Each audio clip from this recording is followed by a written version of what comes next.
Chapter 241, The First Meeting After 12 Years. When Atticus Blaine returned to Hogwarts with 2 cats through the secret passage beneath the shrieking shack, the snow had ceased, yet the sky remained overcast, and the wind howled across the flat lawn and playground.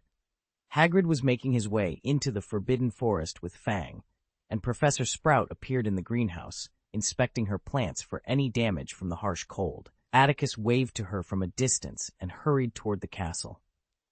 Hard-working individuals were never in short supply at Hogwarts.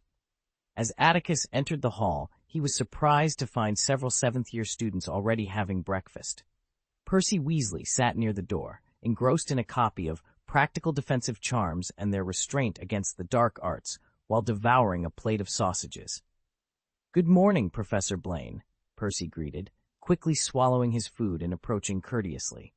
He glanced briefly at the 2 kittens in Atticus's arms before looking away. "Is there anything I can do to help you?" "I remember you were on patrol last night, Percy," Atticus remarked, clicking his tongue. "Didn't you take a break?" Percy took the question as a compliment, proudly displaying the shiny headboy badge pinned to his chest, his face flushed with pride. "I'm not tired, Professor. I'm heading to the library before morning classes start. You know, I'm facing the Newt exams in the second half of the semester, and I want to ensure I don't make any mistakes if I want to work at the Ministry of Magic." "Of course, if you have any orders." "There's nothing I need from you, Percy," Atticus said appreciatively, patting Percy on the shoulder. People with ideals who are willing to work hard for them always deserve admiration. The aroma of food in the air of the Great Hall made the 2 cats in Atticus's arms restless, especially the black cat.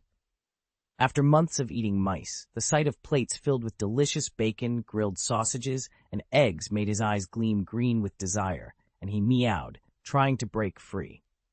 Obviously, Atticus couldn't let him cause chaos in the hall, so he asked Percy to pack some food to take back to his office. The last time Sirius sneaked into the castle, his sole intention was to rush into the Gryffindor dormitory, kill Peter, and leave immediately. He wasn't in the mood to reminisce, but the situation was different now. Along the way, Sirius perched on Atticus's shoulder, looking extremely excited and ignoring commands. "If you don't behave, I'll put you in a cage. Do you hear me?" Atticus scolded, grabbing Lenny's ear and lifting it slightly while rescuing Mrs. Norris, who was trapped in a suit of armor by Lenny. "Lenny! Meow!" Translation: "Can't you see? Filch's cat is yelling at me." Although Atticus knew his transformation wouldn't cause any accidents, he subconsciously breathed a sigh of relief once he entered his office and closed the door. Sirius was ravenous, casting a curious glance at the wall covered by a massive black curtain before desperately grabbing the bag in Atticus's hand, hoping for a hearty meal. After lighting the fireplace and drawing the curtains to let faint light into the office, Atticus returned to his seat behind the desk. Following that night, his mission had taken a dramatic turn. He still needed to find someone, but the target had shifted from Black to Peter. To be honest, this task had become more challenging. Previously, he only had to prevent Black from getting close to Harry, but now he had to actively lure out a mouse hiding in the shadows. Atticus Blaine was extremely vigilant and patient, traits that served him well in his current predicament. "When you were in the house, you mentioned that the guy named Peter wouldn't leave Hogwarts, so he must be staying close to Harry, right?" Sirius Black tugged at his beard, signaling for Atticus to transform back. "Yeah, I'm sure of it," Atticus replied, shifting back to his human form, which was more convenient for eating. Black grabbed the food with both hands, shoveling it into his mouth as he spoke. "I understand, Peter. Leaving Hogwarts would mean losing the protection Dumbledore and the Ministry of Magic provide to Harry. He can't afford to leave. Plus, he needs to stay informed about the latest developments in the magical world." Atticus nodded thoughtfully, a vague idea forming in his mind. He wanted to learn more about Peter, but Sirius was not the most objective source. Sirius would only rant about Peter being a despicable, shameless coward, likening him to a rat scurrying behind powerful wizards seeking refuge. But was Peter truly as contemptible as Sirius claimed? Atticus wasn't so sure. From the scattered descriptions, he saw Peter as meticulous, extremely patient, and quite cunning, even courageous. Courage! Sirius scoffed at the notion, dismissing Atticus's last comment. Are you suggesting that scumbag is courageous, Blaine? Sirius said disdainfully. It's absurd. If he had even a shred of courage, he wouldn't be a despised traitor. As you said, he's a traitor. But since Peter dared to betray his friends and pass information to Voldemort for over a year right under Dumbledore's nose, it proves he's not entirely without guts. Black, Atticus replied, crossing his fingers over his knee and speaking lazily. Sirius was about to argue, but before he could, Atticus suddenly stood up from his chair, waving his wand wildly at himself. In an instant, Sirius found himself transformed into a black cat about the size of Crookshanks. Remus is right outside the door. Don't tell him, Atticus warned. Remus? The sausage Sirius had been holding with his paws fell to the floor. He spun around on the sofa and slipped under a pillow, but Crookshanks lounging nearby knocked the pillow away with a swipe of his claws. Its strange eyes brought Sirius back to his senses. He wasn't in his wizard or animagus form now. Remus wouldn't recognize him. Percy asked me a question about defense against the dark arts just now, and I learned from him that you've returned to the castle. The door swung open silently, and Remus Lupin entered quickly. His face was serious, but there was a hint of worry in his eyes. How are you, Atticus? Do you have the cat? Remus, approaching Atticus's desk, suddenly noticed the two cats curled up on the sofa. He was only surprised by Crookshank's size, but when he glanced at the other cat, he tensed up. The sight of the particularly nervous black cat made Remus's expression subtly change. It's strange. Why do I feel so familiar with this black cat? I've never dealt with cats before, Remus thought, astonished as their eyes met. Sirius tried his best to avoid eye contact with Remus, but he couldn't help but look at his old friend up close. The moment his eyes fell on Remus, an uncontrollable sadness welled up within him, making his cat body tremble. Remus looked much older. His temples were gray, his cheeks lined with fine wrinkles, and his body appeared thin, even slightly hunched. He looked like an old man in his twilight years. The plight of werewolves in the magical world was dire, and this was something Sirius knew all too well. Sirius was aware, yet with Remus's current aged appearance, he couldn't pretend that these events were unrelated to him. The black cat's eyes conveyed sadness and guilt. Remarkably, Remus discerned these emotions, which seemed too complex for an animal. Moreover, there was an inexplicable familiarity about the cat that left Remus bewildered. Where did you get these two cats, Atticus? Remus asked, still in a daze. Atticus Blaine, seated behind the desk and observing the scene with a hint of amusement, allowed a subtle smile to play on his lips. He replied calmly, The yellow cat is named Crookshanks. It's Hermione's pet. She left it with Hagrid because it tends to be a bit restless. However, it enjoys wandering around Hogsmeade, where it was found. The black one is an old friend that Crookshanks encountered in the wild. End of this chapter. Chapter 242. Whose Fault? Perhaps I've met him somewhere, Remus mused, a hint of disappointment in his voice as he finally turned his gaze away. He looked at Atticus Blaine and asked, So you didn't find anything last night? Unfortunately, no, Atticus replied, rising from his seat. He walked over to the fireplace, retrieved the steaming teapot, and poured himself a cup of tea. With his back to Remus, he continued, I've checked all the secret passages that Filch isn't aware of, but found no clues related to Black. I've sealed the passage beneath the Whomping Willow. Remus seemed torn between relief and disappointment.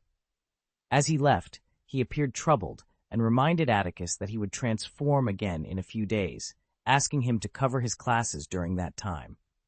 Atticus nodded, watching Remus leave the office. Holding his teacup, Atticus glanced at Lenny, who sat silently with drooping ears. After a moment, Sirius, now back in his original form, asked with a hint of frustration, So, you already know that Remus is a werewolf? Since Dumbledore appointed him as the Defense Against the Dark Arts professor, he wouldn't have kept it a secret from the school board or the Ministry of Magic. The professors who taught him back then are aware of his condition, Atticus explained, taking a sip of tea and smiling.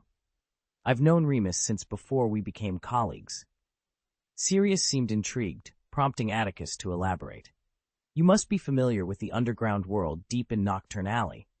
In recent years, Remus has been wandering there to find enough to eat. Of course, he hasn't engaged in many illegal activities. Every month, when he transforms, he retreats to the forest or wilderness to endure those days alone. Afterward, he gathers herbs to sell, though he's not particularly successful at it. Most of the time, his earnings are meager. Seeing Sirius's keen interest, Atticus continued. In the early years after Voldemort's fall, the wizarding world harbored deep prejudices against werewolves. Remus was forced to associate with Greyback for a while, but he couldn't condone Greyback's cruel methods. That's about the gist of it. Back when we had just graduated from Hogwarts, Sirius said, his expression darkening, Remus's life wasn't easy. He refused my help. James had relatives with property who wanted to offer Remus a job, but he declined, fearing he'd cause trouble for James. Sirius took a deep breath, shaking off the unpleasant memories. He then looked at the young wizard leaning against the fireplace with a curious expression. "I've noticed something, Blaine." "Yes?" Atticus responded, raising an eyebrow. "You graduated from Slytherin. It's rare to find a wizard from that house who dares to call Voldemort by his name," Sirius remarked with a sarcastic tone. Back then, Slytherin was practically a breeding ground for Death Eaters. Many we knew became their backbone right after graduation, including the likes of Snape. Your relationship with him isn't bad. Did he ever tell you about his illustrious past? "I don't see how you have the right to mock Severus Snape, Black," Atticus replied coldly. "It's true that Professor Snape may have strayed in his youth, but he's been aiding Dumbledore for years, trying to atone for his past mistakes. And you, Black, what did you do after the Potters' deaths? To put it mildly, entering Azkaban voluntarily was an apology. To put it bluntly, you just hoped to avoid the condemnation of your conscience through this method," Atticus Blaine remarked bluntly. "In my opinion, Snape is more courageous than you, Black. If you truly feel responsible, why haven't you taken the initiative to raise Harry? As far as I know, you're his godfather, aren't you?" "I did want to do that," Sirius exclaimed, standing up abruptly, his cheeks flushed with humiliation. "The night the Potters were killed, I intended to raise Harry, but Hagrid said Dumbledore was going to place him with his aunt." "Isn't that what you wanted?" Atticus sneered. "Compared to the long-term responsibility tie of raising a child, seeking revenge in the heat of the moment seems more your style." Sirius was at a loss. He couldn't fight, argue, or even storm out. He was so furious that it felt like his lungs might explode. Yet Atticus's next words left him stunned and silent. "Last summer, I visited Harry's uncle and aunt. Privately, Harry told me that before coming to Hogwarts, he lived in the cupboard under the stairs. The Potters would be thrilled to know Harry grew up in such an enjoyable environment, wouldn't they?" The room fell silent, and the argument ended. Throughout the morning, Sirius lay motionless on the sofa, even ignoring Crookshank's curious antics. It seemed Atticus's sharp words had indeed struck a nerve. "Do you have any plans for the Christmas break, Atticus?" Professor McGonagall asked after 2 morning classes just before lunch. She had walked out of her office, climbed the stairs, and knocked on Atticus's door. "Well, I'm planning to return to my orphanage, Professor. Do you have any advice?" Atticus replied. "He's an orphan?" Lenny, who was lounging on the sofa, looked up in surprise at Atticus Blaine, recalling the revelation. "That's right, Atticus," Professor McGonagall said, holding a parchment and looking slightly embarrassed. "Here's the list of students who applied to stay over the Christmas break. Considering Black is still at large," Atticus blinked. "Who are they?" "Mr. Potter, of course," Professor McGonagall sighed. "The boy has nowhere else to go. Granger and Weasley are staying with him. Malfoy from Slytherin and his 2 followers aren't going home either. A few senior students from Hufflepuff and Ravenclaw are staying to prepare for their Newt exams. In Gryffindor, it's the trio, and Neville Longbottom is also staying because of his missing wand." Speaking of Neville's wand, Atticus suddenly remembered, pulling a wand from his pocket and showing it to Professor McGonagall. "I found it by accident while walking in the yard yesterday." "Oh, thank goodness!" Professor McGonagall exclaimed happily. "I tried to persuade Longbottom and even offered to write to Augusta for him, but he was too afraid to go back. Now Mr. Longbottom can finally return home for Christmas. As for the holiday care of the children, since you have plans, Professor McGonagall hesitated. I'll ask Remus. He probably doesn't have any extra travel plans. Sirius, already burdened with guilt over Harry's situation, received another psychological blow. Atticus finished his lunch in the office, and during the break before class, planned to visit the Gryffindor lounge to return Neville's wand and retrieve his spare one. Little Lenny, eager to accompany him, was mercilessly turned down. "Help me keep little Lenny out of harm's way, Crookshanks," Atticus instructed. After giving this order, he locked the door with a click and disappeared from view. Two unhappy cats. End of this chapter. Chapter 243. The Festive Atmosphere. This is the penultimate week before the end of the term. Unlike the tense second half of the school year, when exams loom large, the atmosphere before the end of the first half is always warm and cozy. Even the professors known for their strictness seem to ease up a bit during this time, giving students a much-needed break. During the lunch break, the Gryffindor common room buzzed with more noise than usual. Among Harry's roommates, Dean and Seamus were already excitedly packing their bags to head home. The eldest Weasley brother was also using this time to persuade Ron to join the family for Christmas. Fred, George, and Ginny are going back, and even Charlie is coming from Romania to spend Christmas with Mum and Dad.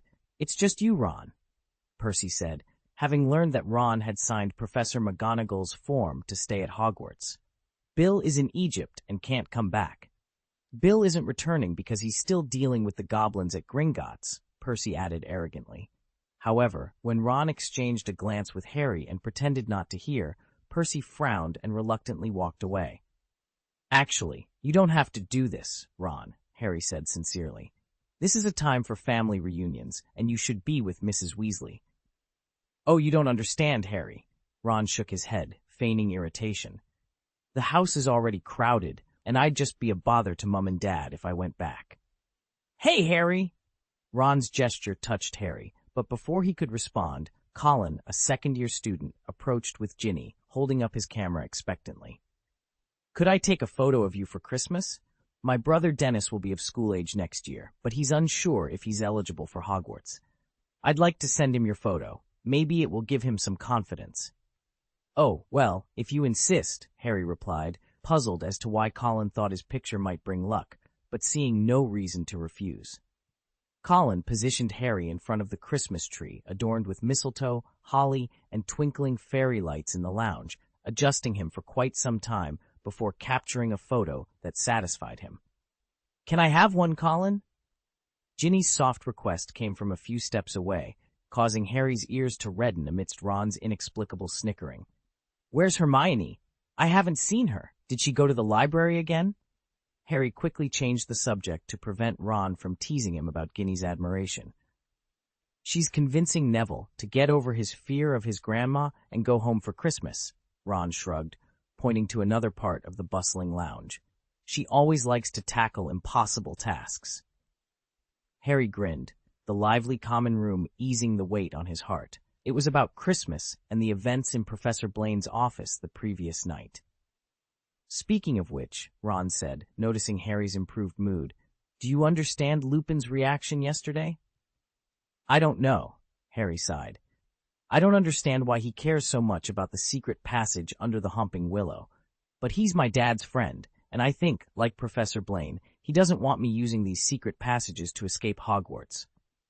The portrait of the fat lady swung open frequently as students came and went, but this time, the person who entered caused the noisy common room to fall silent. Atticus Blaine gently looked at the young wizards. The wizards wore expressions of surprise as they spotted Longbottom in the corner. "Good news, Mr. Longbottom," Atticus Blaine announced without any pretense of mystery.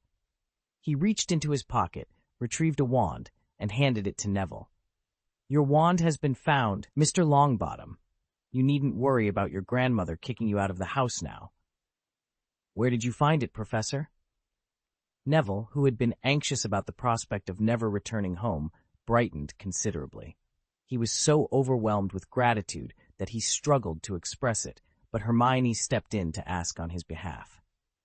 "I happened upon it last night while passing through the Y Hall." "Ard," Atticus replied with a smile. Then, lowering his voice, he confided to Hermione, "I found Crookshanks in Hogsmeade last night. Considering the severe cold weather recently, I brought him back.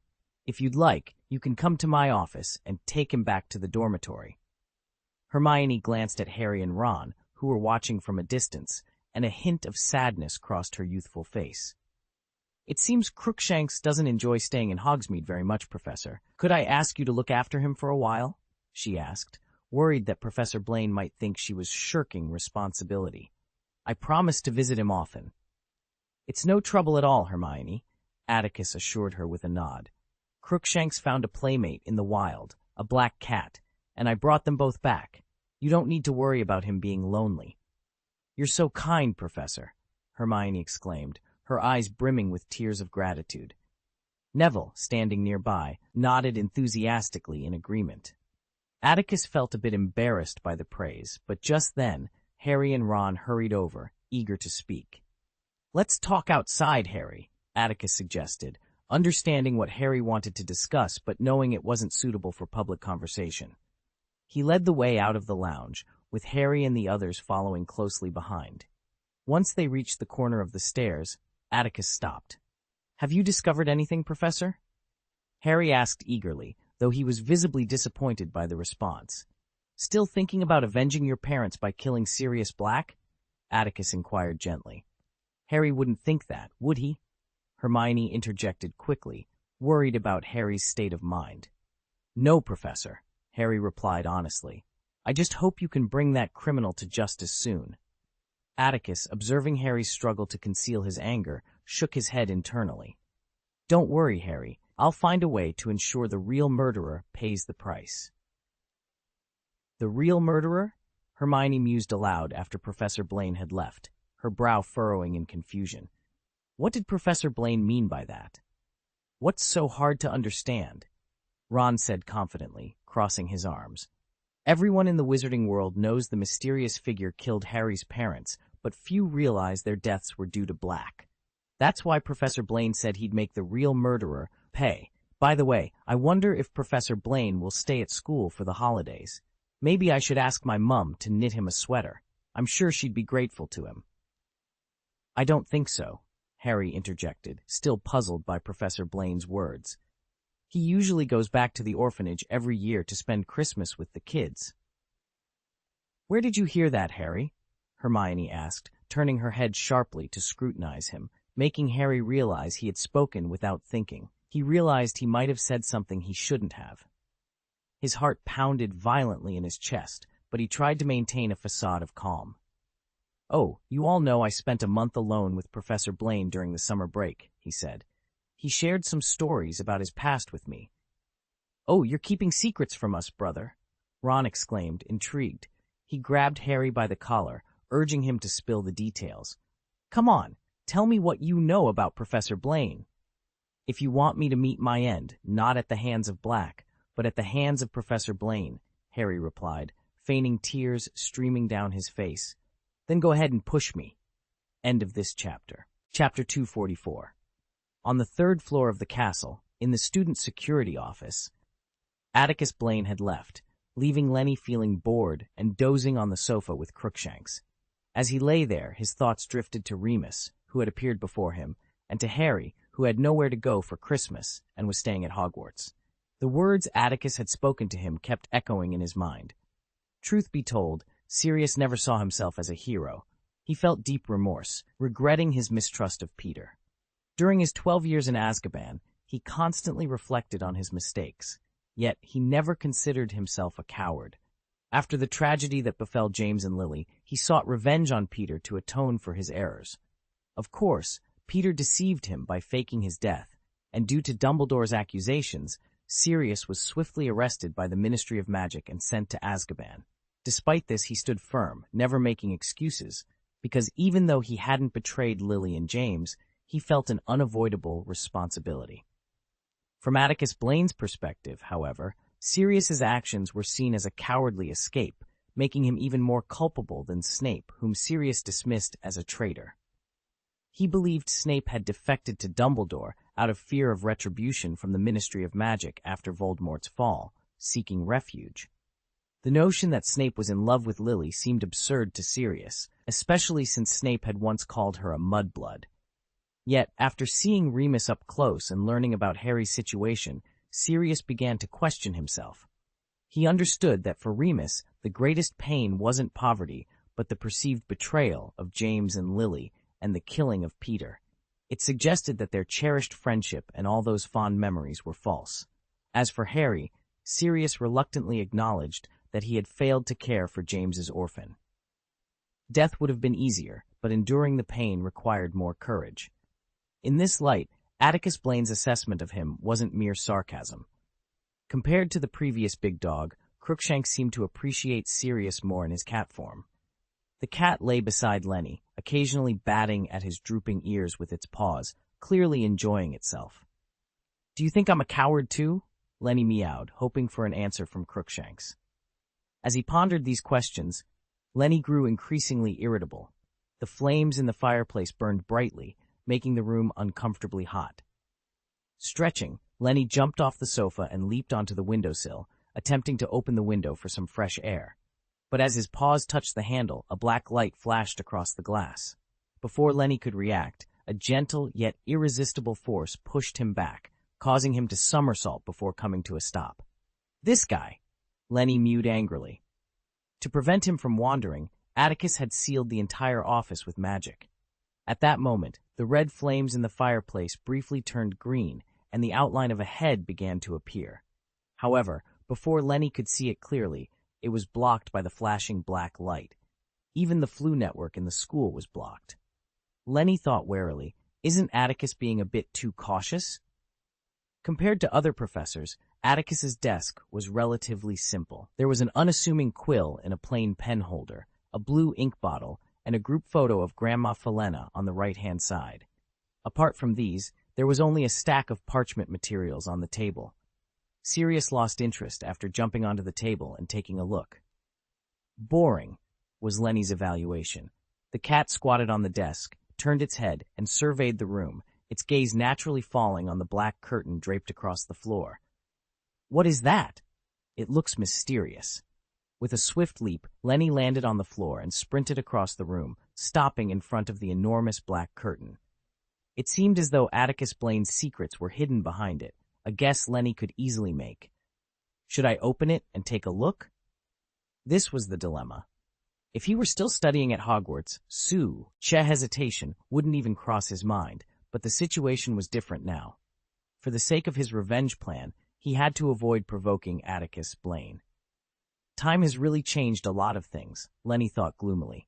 He suppressed his curiosity and was about to return to the sofa to sleep away the time. As he turned, he noticed Crookshanks watching him curiously. Cough, cough. There was a sly glint in Lenny's gray eyes, and his long whiskers twitched. After bidding farewell to Harry and Hermione, Atticus Blaine quickly descended from Gryffindor Tower and headed to his office without delay. As class time approached, many young wizards hurried past. The snow in the courtyard had been trampled into solid ice. A gust of cold wind blew, causing several icicles to fall from the eaves. Atticus's eyes were sharp and his reflexes quick. He flicked his wand, sending a red light that shattered the glistening icicles into ice powder before moving on. "That was impressive," Cedric Diggory, who had witnessed the scene, remarked to his companion with admiration. "I really hope Mr. Blaine continues to teach us defense against the dark arts." "Oh, come on," the little Hufflepuff wizard beside him retorted. "I don't want to spend more than half the school year in the hospital." "What are you up to?" Entering the auditorium through the back door, Atticus accidentally bumped into Professor Snape, who was striding up from the basement. Atticus smiled, but before he could greet him, he noticed a hint of red under Snape's nose. Gritting his teeth, Snape said, "I was just about to send you the Wolfsbane potion through the flu network, but I found you blocked the fireplace?" Looking at Snape's crooked nose, Atticus couldn't help but smirk. "I just went to the Gryffindor common room to return Mr. Longbottom's wand. Pomona said you got up early just to find a wand for the empty-headed Longbottom?" Snape glared at Atticus. "If you really have nothing else to do, Atticus, you might as well finish making potions for that werewolf. Unless Dumbledore is willing to pay me overtime, I won't take on that drudgery," Atticus replied with a grin. "Last night, I accidentally discovered a secret passage under the Homping Willow, so I went to check it out. Snape's footsteps faltered, his thin lips pursed tightly, and his expression turned sour. The secret passage under the homping willow, he breathed heavily, eyeing Atticus suspiciously. What else did the werewolf tell you? So, Atticus raised an eyebrow, you also know there's a secret passage there? Snape's eyes were dark and fierce, unwilling to divulge more. Seeing his demeanor, Atticus decided not to press further, planning instead to find an opportunity to ask Black about the secret passage's story. There's something. As he passed Remus's office, Atticus suddenly asked, when I was negotiating with Cornelius Fudge about the Dementors last week, I heard something about Pettigrew. What do you think of Peter Pettigrew? Professor McGonagall asked. At the mention of Pettigrew, a timid and diminutive figure immediately came to Snape's mind. Peter was always trailing behind those three, parroting their opinions without ever voicing his own. In essence, he was practically invisible. During Snape's school years at Hogwarts, when tensions with Potter and his gang were at their peak, he barely noticed Peter Pettigrew. To Snape, Peter was merely a tag-along to Potter and Black, not deserving of any significant attention. However, he never anticipated that this seemingly inconsequential individual would eventually make such a startling move. Snape paused outside Atticus Blaine's office, his expression unreadable. At least among their group of misfit friends, he remarked, Pettigrew showed a hint of backbone. End of this chapter. Chapter 245, The Marauder's Map. Atticus Blaine had a deep understanding of the animosity between Snape and Harry's father during their youth. For Snape to describe Peter as pretty decent was, in Atticus's eyes, a surprisingly high compliment. It filled Atticus with a sense of foreboding. Dealing with someone skilled at manipulating others was never easy. As Atticus pushed open the office door, a gust of warm air rushed in, almost suffocating in its intensity. The black curtains were drawn back, a sight that did not surprise him in the least. A cat, fixated on the screen, raised its tail sharply, arched its back, and its black fur bristled as it hissed at Severus Snape, who had just entered. Snape paused at the doorway, his cold eyes peering down from his hooked, crooked nose, glaring at the black cat that seemed ready to pounce. After Atticus had tamed the overly vigorous flames in the fireplace, he turned to find the man and the cat still locked in a staring contest. With a nonchalant smile, he asked, "Do you like my new pet, Professor?" "Where did you find this creature?" Snape inquired with disdain. "A stray," Atticus replied, taking a few steps toward the sofa.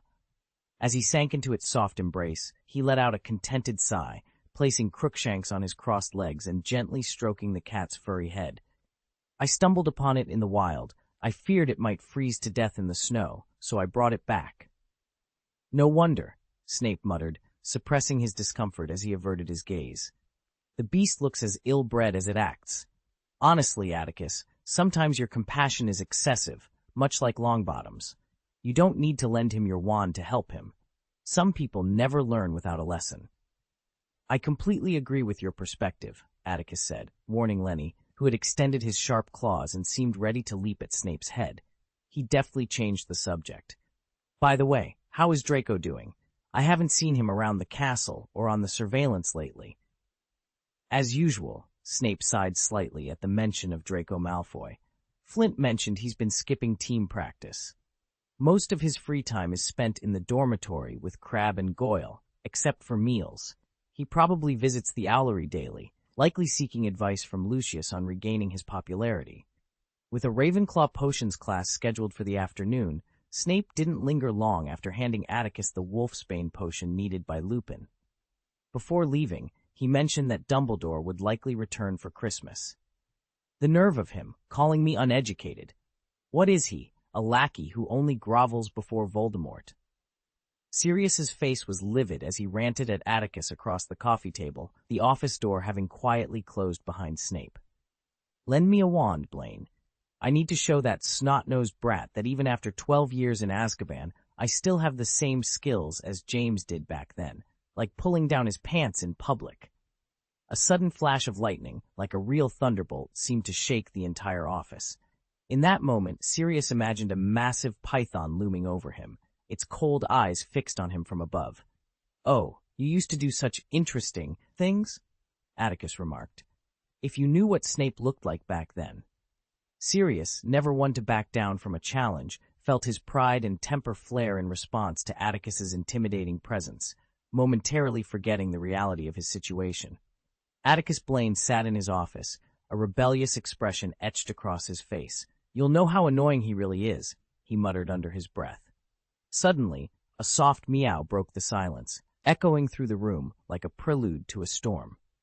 Atticus glanced down to find Crookshanks, who had been peacefully napping on his lap, now awake and resting a paw on his right hand. The cat's amber eyes were filled with a mysterious gloom. With a sigh, Atticus leaned back into the sofa, resting his forehead in his left hand. Among all the wizards who hailed from Slytherin, Atticus was known for his lack of the typical door-open, eye-on, a sense of superiority that many Slytherins were often criticized for. Even someone as unremarkable as Neville Longbottom could see the good in him. However, Sirius Black was a different story. He reminded Atticus of Prion, who had once knocked over a brazier in honor of Granny Ferrana. The thought of keeping Sirius in his office until they caught Peter Pettigrew was already giving him a headache. It was only a matter of time before Sirius would either annoy or infuriate him. Sirius, observing Atticus rubbing his temples, was taken aback. He had expected to be humiliated, but was surprised when Atticus fell silent instead. Sirius recalled a previous conversation between Atticus and Professor McGonagall. Atticus Blaine was an orphan who had attended Slytherin, and Sirius understood the Slytherin tendency to look down on others. Perhaps someone had offered Atticus some help during his time there. "Well, I can apologize," Sirius said reluctantly. "Maybe I shouldn't have been so sarcastic about Severus Snape in front of you." Atticus merely hummed in response, not bothering to engage further. He rose from the sofa and walked over to the surveillance wall, contemplating the flickering screens. Through conversations with Sirius and Professor Snape, Atticus had pieced together a rough idea of who Peter Pettigrew was. Discovering this on his own had not been easy. After a while, Sirius couldn't contain his curiosity any longer. "Did you make this?" he asked, gesturing to the surveillance setup. "It's a genius idea, Atticus. Your skills in alchemy and transfiguration are remarkable. Honestly, I'm glad I didn't try to sneak to the castle after Halloween. I wouldn't have been able to avoid this." Sirius joined Atticus, watching with interest as Harry and his friends hurried into the Charms classroom. "Back when James, Remus, Peter, and I were at school, we created something similar, a map that recorded every secret passage we discovered in the castle. It had a special ability. It could track every wizard on the Hogwarts grounds, displaying their names and locations in real time. We called it the Marauders Map. But what's on your mind, Atticus?" Atticus turned to Sirius, a thoughtful expression on his face. "Where is this map now?" Sirius quickly caught on. "You want to use the map to find Peter. Its location is uncertain, Atticus. Before we graduated, Filch confiscated it. We had planned to steal it back, but events outside the school demanded our attention. That was over 10 years ago. If I hadn't seen this wall, I might have forgotten about it entirely. It's quite possible Filch has destroyed it by now." End of this chapter. Chapter 246, A Hanging Thread. "Okay, wait here for me," Atticus Blaine said, after Sirius had briefly described how the Marauders map was confiscated and what it looked like. Atticus immediately went to the fireplace, grabbed a handful of flue powder from the shelf, and tossed it into the flames. With a roar, the fire turned green. Atticus stepped into the fireplace and vanished from Sirius's sight. The room he arrived in was dark and dingy, without windows, save for a solitary oil lamp hanging from the low ceiling. A faint smell of fried fish lingered in the air, and wooden filing cabinets lined the walls. Judging by the labels, these cabinets contained detailed records of every student Filch had ever punished. On the wall behind the desk hung a set of shiny hinges and handcuffs, relics from Atticus's school days. Filch had always fancied they would serve some purpose, but they remained mere decorations after all these years. Clang! "Oh, damn it, is it?" A phantom appeared in the narrow fireplace, and due to the cluttered room, Atticus accidentally kicked Mrs. Norris's food bowl away. Filch, who had been scolding a young wizard, cursed instinctively, but upon seeing who had arrived, his goldfish-like eyes bulged, and his red, sagging cheeks turned pale. "I didn't know it was you, Mr. Blaine." Filch glared viciously at the Weasley brothers, who were standing idly by the table. Recognizing Atticus, he straightened up and said in a startled tone, "I was interrogating these two rascals and didn't notice it was you, sir." "It's okay, Argus. I apologize for interrupting your work," Atticus said, waving his hand with a smile. He then turned his attention to Fred and George, who looked a bit uncomfortable. "What's the matter, you two? What trouble have you gotten yourselves into?" "Oh, it's not us causing trouble, Professor," Fred exclaimed, closing his eyes and making a face as if deeply wounded by Atticus's words. "Explain, George." "That's right, Professor. You know we're taking the OWL exams next year, and everyone around us is anxious. We can't just sit idly by." "So what?" Atticus gestured to Filch not to worry and folded his arms, listening to the Weasley's tale with interest. "We're determined to study hard and make up for the time we wasted when we were young and ignorant," Fred said innocently, blinking his eyes. "We found a quiet classroom to focus on our magical studies, but Mr. Filch barged in with his cat and accused us of wrongdoing." "Rubbish!" Filch's face contorted with anger, and he spat furiously. "Mr. Blaine, don't listen to these two little beasts' nonsense." Before Atticus could respond, Filch opened his hand to reveal a flesh-colored slender rope. "Look, Professor Blaine, I confiscated this from them. It can shorten and lengthen. I haven't figured out its purpose, but I bet it's for another one of their stupid pranks." "You just can't figure it out," Fred retorted, "so you're framing us." "Let me see, Filch." Atticus beckoned with his fingers, and the flesh-colored string flew into his hand. He examined a small piece with his thumb and index finger, his purple eyes flashing with a meteor-like light. Fred gave George a look. "What do we do, bro?" "We can't expect Professor Blaine to be as clueless as Filch." George replied with a shrug. "Stay hopeful. Maybe he's having an off day." Time passed, and after about a minute, Atticus concluded his observation and looked at the Weasley brothers, who were waiting anxiously. Atticus Blaine stood with an awe-inspiring presence, tossing the items aside with a look of appreciation in his eyes. "This rope is really unnecessary. Didn't Professor Flitwick teach you the simultaneous spell?" Fred and George exchanged glances, excitement gleaming in their eyes. "Can you give us some pointers, Professor Blaine?" they asked eagerly. Atticus, though not a substitute professor, didn't hesitate to share his knowledge. He requested a quill from the bewildered Filch and scribbled a few book titles on a form used for registering crime information. Handing the paper to the excited twins, he said, "There's no doubt about your talent, but relying on talent alone won't sustain your imaginative minds. A solid knowledge base is crucial." "You're right, Professor Blaine," Fred nodded earnestly. "We're going to raid the library right now." Filch, observing the scene with a hint of disappointment, brightened up after hearing his superior's words. "Anyway, Argus didn't wrong you two. Now, I need to consult Argus about something. You two should come back here in your spare time this week to accept your punishment." Fred and George walked into the room dejectedly, closing the door behind them. "Is there anything I can do for you, Mr. Blaine?" Filch asked happily, having gotten his wish. "Well, Argus," Atticus began, recalling his school days.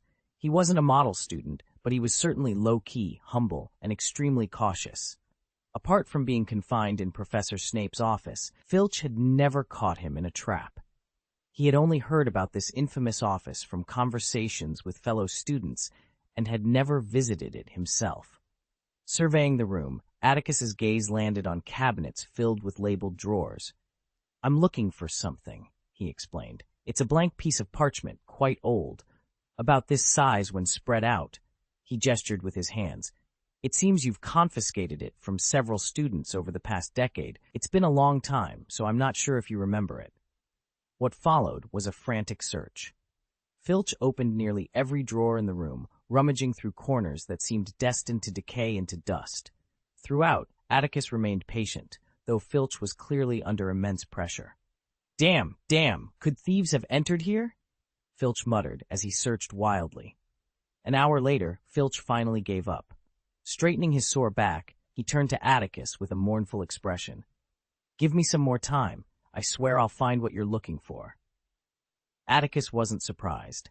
After more than a decade, a nondescript piece of parchment might have been used as scrap and tossed into the fireplace. He sighed regretfully, but reassured Filch. Do your best, Argus. It's not a big deal if you can't find it. His understanding only made Filch more uneasy.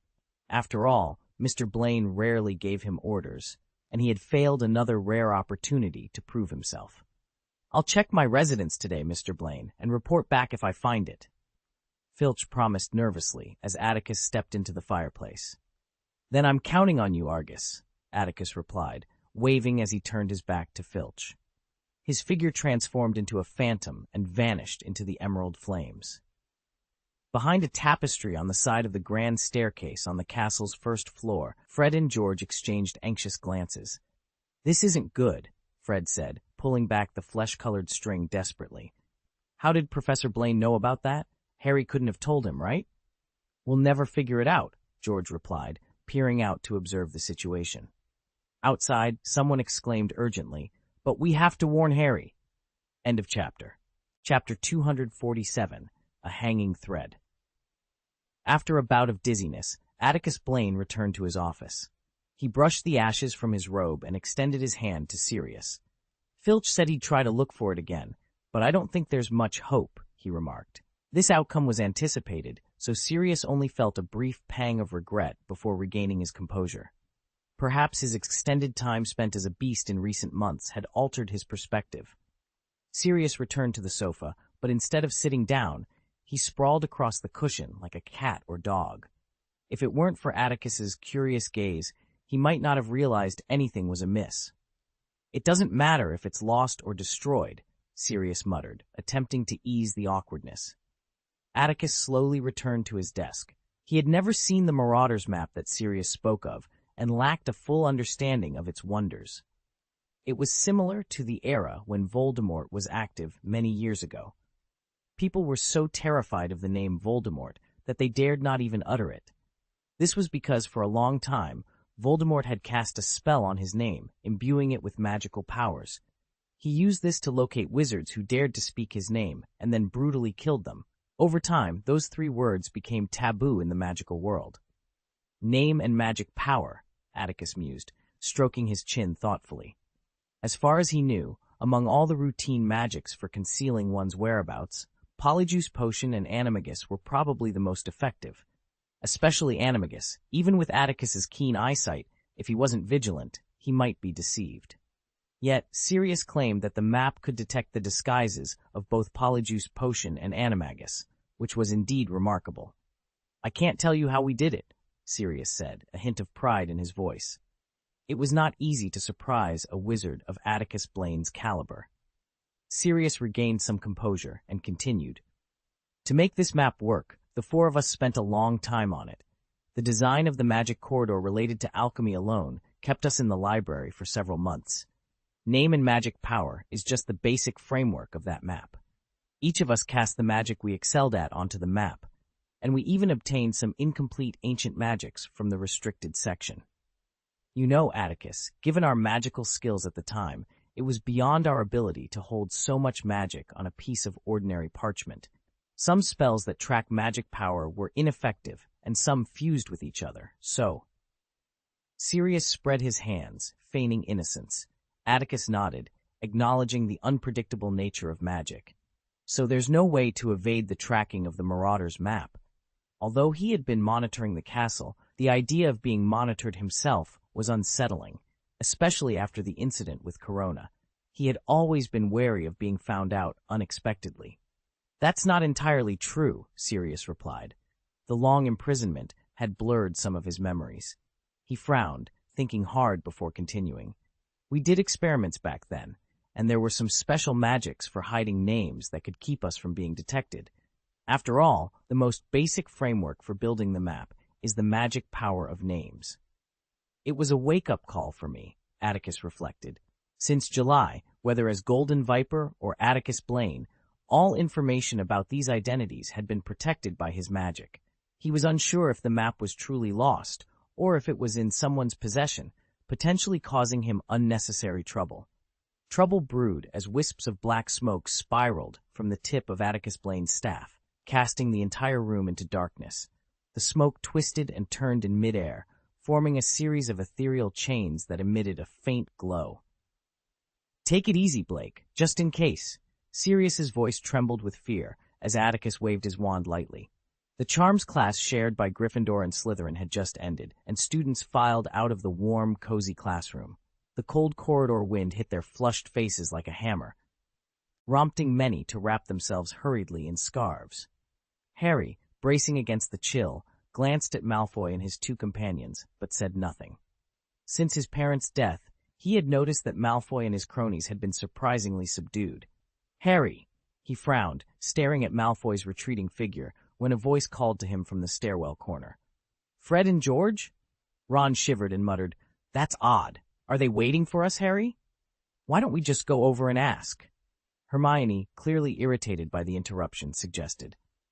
Fred and George promptly dragged Harry, Ron, and Hermione into an empty classroom nearby. It was between classes, and students bustled through the corridors. George stood guard at the door to ensure their conversation remained private. "I don't recall inviting you to," Fred said, frowning at Ron and Hermione. "With Black still on the loose, we can't risk you luring Harry out of the castle with any wild ideas." Hermione pursed her lips in dissatisfaction. To avoid any misunderstandings, they had already shared information about previous events, so Fred understood Hermione's concerns. However, he didn't have time to argue and quickly relayed the information they had overheard in Filch's office. "Professor Blaine knows about the Marauders map?" Ron asked incredulously. "But that's impossible, isn't it? Otherwise, he would have confiscated it that night." "We came here to ask." Fred looked at Harry intently. "Have you mentioned this map to anyone?" Harry, of course, hadn't made such a rookie mistake. He had only discussed it with Ron and Hermione. It seemed unlikely that Professor Blaine's interest was unrelated to the map, but the possibility couldn't be dismissed entirely. "Perhaps Professor Lupin." Harry, deep in thought, suddenly spoke up. "Remember Professor Lupin's odd question that night? He asked if I had any help discovering the secret passage under the Homping Willow." Harry's theory wasn't without merit, but it raised another question. How did Professor Lupin know about the map's existence? "Do you have the map, Harry?" Hermione's question jolted Harry into action. He opened his bag, spread the parchment on the table, and tapped it lightly with his wand. Instantly, thin lines of ink spread from the wand's tip like a spider web, crisscrossing and extending to every corner of the parchment. Even though it wasn't his first time seeing it, Ron gazed at the Marauders map with awe. Hermione, on the other hand, initially looked away, suppressing her skepticism about the map's mysterious origins. When she turned back, she noticed Harry's face had gone pale, as if something was amiss. "What's the matter, Harry?" Hermione's heart raced, recalling last year's notebook incident. "Nothing." Harry's fingertips hovered over the map, pointing to the location of Professor. Atticus Blaine's office was stark and empty, devoid of any personal touches or decorations. It appeared that Professor Blaine was not present, and it seemed that Professor Lupin was absent as well. The nameplate that had just vanished left them puzzled. Was it merely a trick of the eye? End of this chapter. Chapter 248. For the next 3 days, the castle remained tranquil, with no unexpected events disrupting the peace. Most of the young wizards and teaching staff were filled with anticipation, eagerly awaiting the arrival of the Christmas holiday. However, not everyone was at ease. A retired professor found himself sharing a room with an overly energetic cat that had a penchant for causing disturbances. Meanwhile, Harry was preoccupied. The name he had glimpsed briefly on the Marauders map lingered in his mind like a thorn, robbing him of sleep. He chose not to confide in Ron and Hermione, predicting their reactions. They would likely attribute it to stress-induced hallucinations. Yet, even Harry struggled to believe what he had seen. The appearance of Sirius Black's name in Professor Blaine's office was so inexplicable that it left him baffled. Outside the window, the moon was absent, and the dormitory was enveloped in darkness after lights out. As Harry lay in bed, he heard the familiar, rhythmic snoring of his dorm mates. He turned his head slightly, surveying the room, then retrieved the Marauders map from beneath his soft mattress, cocooning himself in his quilt. "Fluorescent flashes," Harry whispered, illuminating the map with the light from his wand. Professor Blaine's office remained empty, devoid of any names, including the fleeting one he had seen. Even Professor Blaine's own name was absent. This lack of surprise had become routine for Harry. Each night, after lights out, he would check the map, only to find no trace of Professor Blaine. What on earth was happening?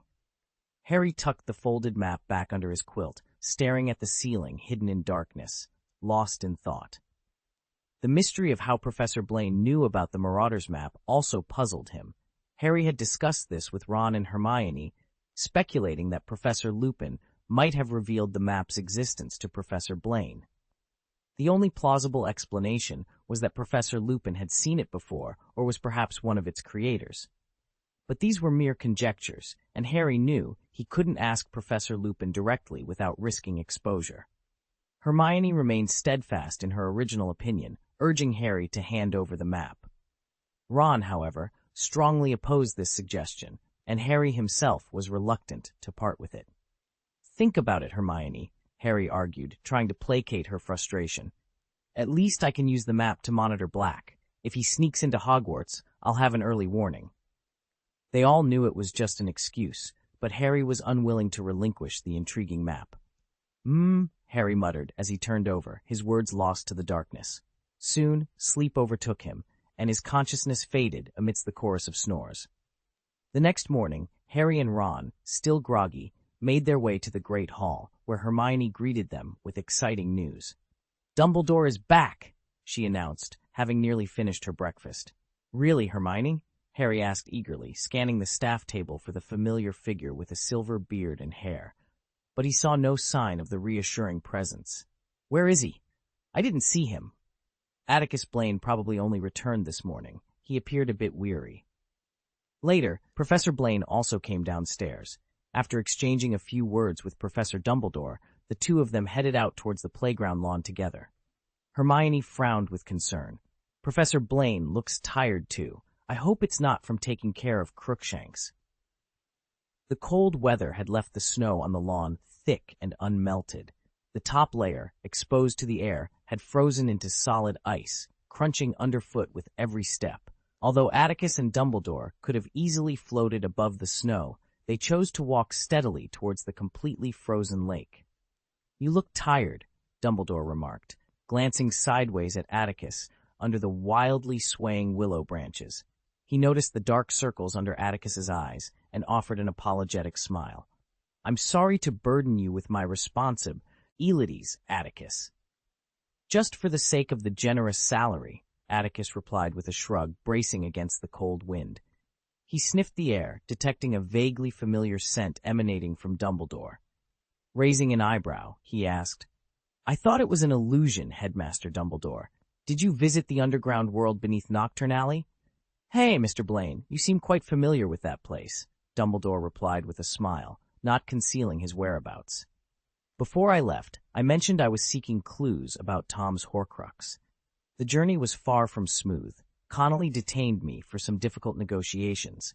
Later, I followed some leads to the place where Tom worked in his youth and uncovered some unknown past events. A key figure, a house elf, had been imprisoned by Tom in Azkaban. I had to visit the Ministry of Magic to apply for a visit to Azkaban.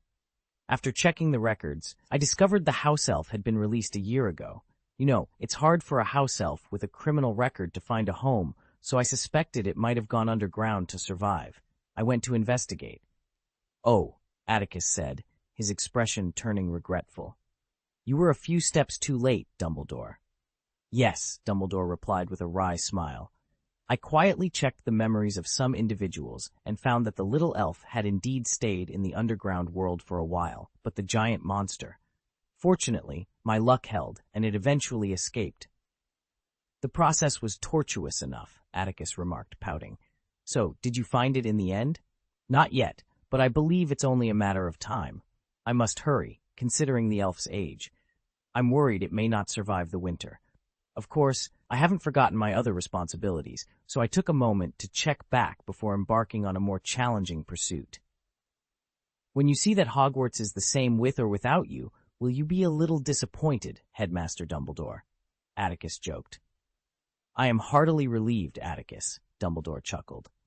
Dumbledore probably stayed at Hogwarts for only 2 days. After processing the backlog of materials, he left without a trace. Professor McGonagall was extremely frustrated by this, as Dumbledore informed her he might not return until the next semester. During this period, she, several deans, and Atticus were responsible for managing everything at the school.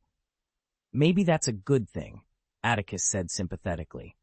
He was eating in the Great Hall at noon, needing to assist Remus with Hufflepuff's defense against the dark arts class, and was responding to Professor McGonagall's angry complaints. I mean, Lucius Malfoy had threatened the board of directors to remove Dumbledore earlier this year. At that time, everything seemed to be going smoothly. End of this chapter. Chapter 249. After nearly half a month of gloomy weather, a new day finally brought a change. The temperature remained so cold that water could freeze instantly, but the dense clouds reluctantly retreated, much to the relief of countless creatures on Earth. The sun reappeared, casting its pale, lifeless light upon the world. With a whole semester behind them, the first-year Gryffindor wizards could finally relax. Under Mrs. Hooch's supervision, they mounted the school's old-fashioned shooting star brooms and soared 30 feet above the ground, cheering as they chased snowflakes that danced through the air like dandelions. Cough! After enduring a severe transformation the previous night, Remus's face was as pale as the snow on the lawn. He leaned against Atticus Blaine's camp bed, wrapped in a thick quilt, and strained to lift his head to gaze at the scenery outside. Despite his condition, the little wizard seemed to be in good spirits. "This is really about talent," Remus mused, watching the clumsy students who had been practicing for half a year. He gasped for breath as he spoke to himself. "I heard that the first time Harry rode a broomstick, he flew better than many of the senior kids on the team. He undoubtedly inherited James's excellent talent." Meow. A soft meow suddenly came from his knee, drawing Remus's attention back. He looked down to find Lenny, the black cat Atticus had rescued from the wilderness. The cat's eyes revealed joy and relief, and she nodded slightly. "Do you think so, Lenny?" Remus smiled gently, thinking it was just a coincidence.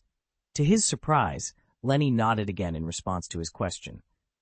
What a strange cat, Remus thought, feeling a faint sense of confusion. Last night, Remus had transformed in his office, and for convenience, Atticus had moved him there early that morning. Upon arrival, Atticus had seriously asked the black cat, which always seemed inexplicably familiar, if it needed to change its residence, since he would be staying there for a few days. At the time, Remus thought Atticus was joking, as the young wizard often enjoyed making playful remarks. However, he hadn't expected Lenny to actually shake her head after a moment's hesitation. "Atticus saw that you were smart. That's why he brought you back, right?" Remus smiled slightly. He slowly reached out, intending to stroke Lenny's furry head, but the gesture startled her. With a swift leap, Lenny jumped off the camp bed and bounded to the opposite sofa, where she spent most of her time lying next to the plump Crookshanks. "Oh, sorry," Remus said, showing a disappointed expression. He sighed. "I thought you liked me quite a bit." Lenny lay on the sofa, covering her face with her overly thick paws, as if to hide the guilt in her eyes. Just then, the bell signaling the end of class rang, reminding Remus of something. He glanced at the cup of potion emitting black smoke on Atticus's desk, his expression turning bitter. "I have reason to believe that Severus may be targeting me," Remus said, trying to sit up straight, but finding himself too exhausted. Despite several attempts, his arms refused to muster any strength. "This potion is several times more bitter than before." After struggling for a while, Remus leaned back on the pillow with a wry smile. In desperation, he pulled out his wand. "Wingardium Leviosa," he muttered softly. The glass containing the Commage's Bane potion on the table wobbled slightly, spilling some of its contents, but showed no sign of lifting. "To you, little guy," Remus murmured, his voice filled with gratitude. He gently patted Lenny's head, feeling the soft fur beneath his fingers. The cat purred softly, acknowledging the appreciation. Under the influence of the full moon's magic, the wolf's bane within a werewolf's body multiplies rapidly during the transformation period. To counteract this, the werewolf must continuously consume a wolf's bane potion to prevent aggression. Remus, aware of the dangers, dared not take this lightly. Earlier, he had attempted a simple floating spell but failed, his wand slipping from his grasp. Exhausted, he struggled on the bed until he finally rolled off, landing with a thud on the cold floor. Lenny, who had been watching Remus's efforts, couldn't resist trying to help. The cat bit Remus's sleeve, attempting to drag him up, but it was a futile effort for such a small creature. "Huh, stay away from me, little guy," Remus panted, his head pounding. He hoped Atticus Blaine's cat would give him some space. Yet, Lenny was persistent. Realizing he couldn't lift Remus, the cat leaped onto the desk, eyeing the cup of potion. However, handling it was a challenge for a cat with only paws. It was a ridiculous scene. Two wizards thwarted by a simple potion. Lenny, frustrated, bared his teeth. The transfiguration he had cast on himself could only be undone by a human, unlike an animagus who could revert at will. Remus lay on the floor, his eyes bloodshot. He felt as if countless insect eggs were hatching within him, consuming his limited magical energy to grow rapidly. The pain blurred his consciousness and made him irritable. Thankfully, the wolfsbane potion he had consumed earlier was still effective, maintaining a semblance of sanity. Time seemed to stretch endlessly. Remus, battling his bloodthirsty urges, suddenly felt something moist on his lips. Instinctively, he sucked it in, the cold liquid reviving his senses. The wet, hard object disappeared, but soon returned to his lips. Recognizing the taste of the wolfsbane potion, he drank eagerly.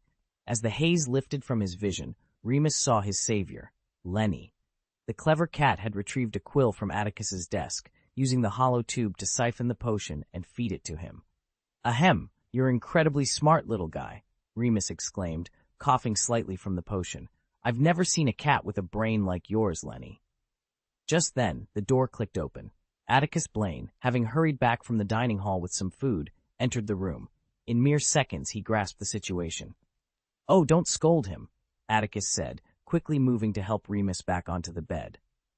As he administered more potion, he chided Lenny, who sat on the floor looking like a scolded kitten. "It's not my fault. I must have been quite a sight," Remus admitted with a wry smile, finally feeling more at ease. "Everyone has their moments," Atticus replied nonchalantly, munching on a piece of grilled eel. The plight of a werewolf was beyond mere embarrassment or desolation. Remus, feeling a wave of relief, reached out to stroke Lenny's head again. This time, the cat hesitated only briefly before accepting the gesture, a small but significant victory for Remus. "Thank you," he whispered, grateful for the unexpected ally in his time of need. "Today, little guy, I have to let you go, or I might get into trouble," Remus said, gazing into Lenny's gray eyes. He noticed, however, that Lenny seemed to be avoiding his gaze. "Do you want to adopt it, Remus?" Atticus Blaine asked, observing the silent exchange between the wolf and the cat with great interest. His question caught Remus by surprise. Lenny's body tensed, his eyes fixed on the ground, avoiding both Remus and Atticus. "If you're willing to part with it, Atticus," Remus began, hesitating as he tried to find the right words. Then, with a smile, he continued, "I would love to befriend this bright little guy." End of this chapter. Chapter 250. Who Sent It? On Christmas morning, Atticus Blaine was awakened by the white reflecting off the snow and into the dormitory. He struggled to sit up, and after putting on his glasses, he took a moment to adjust to the dimly lit room. His roommates had all left the school the previous afternoon, leaving only Ron, who was eagerly unpacking a small pile of packages at the foot of his bed. "Stop staring, Atticus," Ron said, hearing the rustle of movement. He turned his head and waved eagerly. "This is the only chance we get all year. Come see what we've got." With a grunt, Atticus slowly tossed off his bedding, buttoned the loose collar of his dressing gown, and shuffled over in his slippers. Most of the gift packages were from their classmates in Gryffindor. Every December, Atticus and Ron did their best to prepare Christmas gifts for their friends at the college. These gifts were usually modest: stationery from Wenrenju, candy from Duke B, prank items from Zuko's Joke Shop, or trinkets from Devise Bance's Magic Supply Store were the typical choices for students exchanging Christmas gifts. There were no surprises this year. Atticus tore open a few packages, finding the usual assortment of items. Some gifts were so familiar that he recognized them as the very ones he had asked the Weasley brothers to purchase from Hogsmeade on his behalf. As always, Mrs. Weasley's gift was not absent. She had sent a scarlet sweater with a Gryffindor lion woven on the chest, a dozen homemade mincemeat pies, some Christmas pastries, and a box of pralines. My mother gave me another sweater. It's dark red again, Ron muttered, holding up a sweater of nearly the same style. He tossed it onto the bed and continued to rummage through Mrs. Weasley's package. Within moments, Ron pulled out another sweater, this one emerald green, and looked puzzled. A big wool sale? Why did my mother send me 2 this year? The color of the sweater Atticus received in his first year was emerald green. Hearing Ron's muttering, Atticus looked up and, after blinking, laughed. I guess Mrs. Weasley sent you Percy's gift, Ron. We can't fit into that size. Maybe she just wants to lighten Errol's load. At least Errol will be happy to see one less package, Ron said, unfolding the sweater and turning it to face him. When he saw the pattern on the chest, Ron's eyes widened in surprise. Is the snake confused? Oh, wait, I see. As Ron spoke, Atticus understood what was happening. Mrs. Weasley also prepared one for Professor Blaine? Obviously so, Ron exclaimed, staring at the slightly distorted snake on the sweater with a bemused smile. Clearly Mom isn't great at embroidering patterns other than lions. Well, I hope Professor Blaine won't laugh too hard when he sees it. Ron was joking, of course, knowing full well that Professor Blaine was not an unfriendly wizard. But why didn't Mrs. Weasley send it directly to Professor Blaine? Atticus wondered aloud. Just then, a sticky note attached to the inside of the sweater answered his question. Mom was afraid it would be too forward to send it directly to Professor Blaine, and she hoped we could establish a good relationship with him, so she asked us to deliver it, Ron read aloud, rolling his eyes. That's just like Mrs. A. Weasley, Atticus chuckled, turning back to his own pile of gifts. At the bottom, a long, narrow package caught both his and Ron's attention. It didn't look like anything they had seen before. A gift among young wizards. What is that? Ron exclaimed, tossing Professor Blaine's sweater onto the bed. He stepped over the scattered boxes and joined Harry. Merry Christmas, Harry, Ron. During the Christmas holiday, the enchantment that usually prevented boys and girls from visiting each other's dormitory towers was temporarily lifted. Hermione, having already sorted through her Christmas presents, entered the room in her dressing gown. Despite the festive occasion, her hair remained untamed, cascading over her shoulders. Why is no one talking to me? She asked, noticing the 2 boys crouched by the bed, silent in response to her greeting. Hermione wrinkled her nose, took a deep breath, and approached them, her tone tinged with annoyance. Her eyes widened when she caught sight of the broom in Harry's hands. I can't believe it. Ron stared in awe at the gleaming, exquisite broomstick Harry held. A firebolt, he said hoarsely. It was the very broom Harry had dreamed of every day in Diagon Alley. To earn it, he had even worked for Professor Blaine for a time. Even among the girls, there's a lot of talk about it. The boys' stiff expressions gradually softened into joy, but Hermione's delicate brows furrowed with concern. This broom is worth at least a few hundred galleons. Who would give it to you, Harry? Hermione, it's obvious, Ron said, circling the firebolt and admiring its shiny handle. There's only one person I can think of. You mean Professor Blaine? Harry responded immediately. Given the circumstances, Professor Blaine seemed the only likely benefactor. Professor Dumbledore, as the headmaster, wouldn't spend such a sum on Harry, even if he favored him. Doing so would cause an uproar among the students of the other 3 houses. Professor McGonagall was also unlikely, having already gifted Harry a Nimbus 2000. At Hogwarts, only Professor Blaine, with his financial means and good rapport with Harry, would likely do this. What else is there to think about, Hermione? Ron said, trying to contain his excitement. Remember, after we solved the Chamber of Secrets, Professor Blaine gave me a commemorative coin and a book, but he promised Harry a gift in the future. You mean to say, Hermione began, her face darkening at Ron's careless assumption, that Professor Blaine foresaw a famous broomstick that wouldn't be released for months, Ron? So what's your opinion, Hermione? Ron asked, squinting at her. We can ask him, Ron, Harry interjected, hoping to prevent an argument between Ron and Hermione from spoiling the bright Christmas morning. Just in case, we should be ready to give him the sweater Mrs. Weasley knitted. End of this chapter. Chapter 251. For about half an hour, the 3 of them gathered in the common room. Harry had retrieved the firebolt from the sky and the 7 sweeping stars that Professor Blaine had lent him. If the broom was indeed a gift from Professor Blaine, Harry thought it only right to return the 7 sweeping stars to him. Ron also brought along the sweater his mother had knitted for him. "I'd rather trade my commemorative coin for this broom, Harry." Ron sighed excitedly as they passed through the portrait hole guarded by the fat lady. "In terms of value, these two things are about the same, Ron," Hermione replied, clearly dissatisfied with Ron's complaint. After some reflection, Hermione also suspected that the broom might have been a gift from Professor Blaine. She reasoned that since her favorite things were books, Professor Blaine had given her a precious and practical magic book, annotated in detail by himself. As for Ron, both she and Harry knew he had a strong attachment to money, likely due to having to use his brother's hand-me-downs since childhood. Professor Blaine seemed to understand Ron well, gifting him a commemorative coin of considerable value, issued to celebrate the centenary of the Wizard's Secrecy Act. Ron's father worked in a related field, and Professor Blaine likely hoped Ron would appreciate the significance of seemingly ordinary but meaningful jobs. Harry's passion was undoubtedly Quidditch. At the time, he already owned a Nimbus 2000, so gifting him a Nimbus 2001 seemed redundant.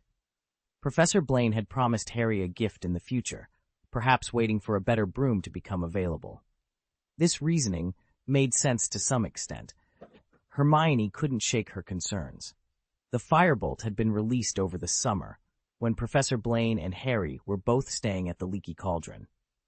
If Professor Blaine truly intended to give Harry a superior broom, why wait until Christmas? As they walked, Harry and Ron couldn't take their eyes off the firebolt, engrossed in a heated discussion about technical terms.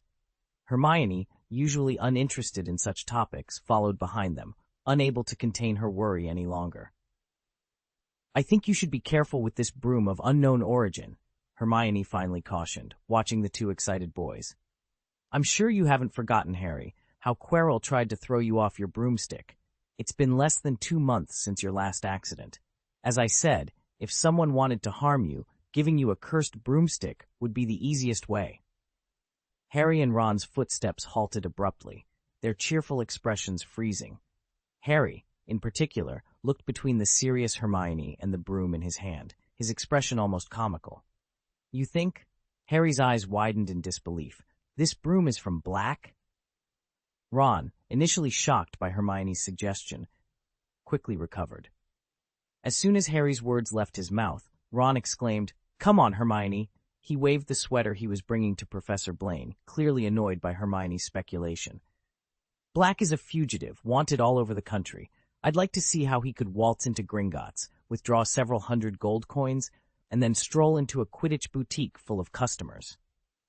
Harry turned to Hermione, hoping she couldn't provide a plausible explanation. "Maybe." Hermione frowned deeply. "He asked a friend?" "His friends are in Azkaban, Hermione," Ron retorted dismissively, exchanging a look with Harry that suggested Hermione was being overly suspicious. "I seem to hear you guys arguing." A voice suddenly interjected from one of the rooms along the corridor. As they were about to head out, they encountered Professor Lupin. He was smiling, but he looked frail, as if a gust of wind could easily topple him. Harry, Ron, and Hermione exchanged astonished glances and then looked around in unison. "Hey, you haven't come to the wrong place," Lupin said with a smile. "This is just outside Professor Blaine's office. I assume you're here to see him, right?" Harry was quite familiar with Professor Lupin. He had been learning the difficult magic needed to fend off Dementors from him. However, meeting Professor Lupin here was a bit awkward for Harry, as Ron was holding Mrs. Weasley's gift intended for Professor Blaine. Professor Lupin quickly noticed the 2 brooms in Harry's hands and the sweater draped over Ron's arms. He shivered as a cold wind swept through the corridor. "Let's go inside and talk, shall we? There's no reason for us to stand out here in the cold," Lupin suggested, beckoning Hermione to join them. "Come in, Hermione. Crookshanks will be delighted to see you."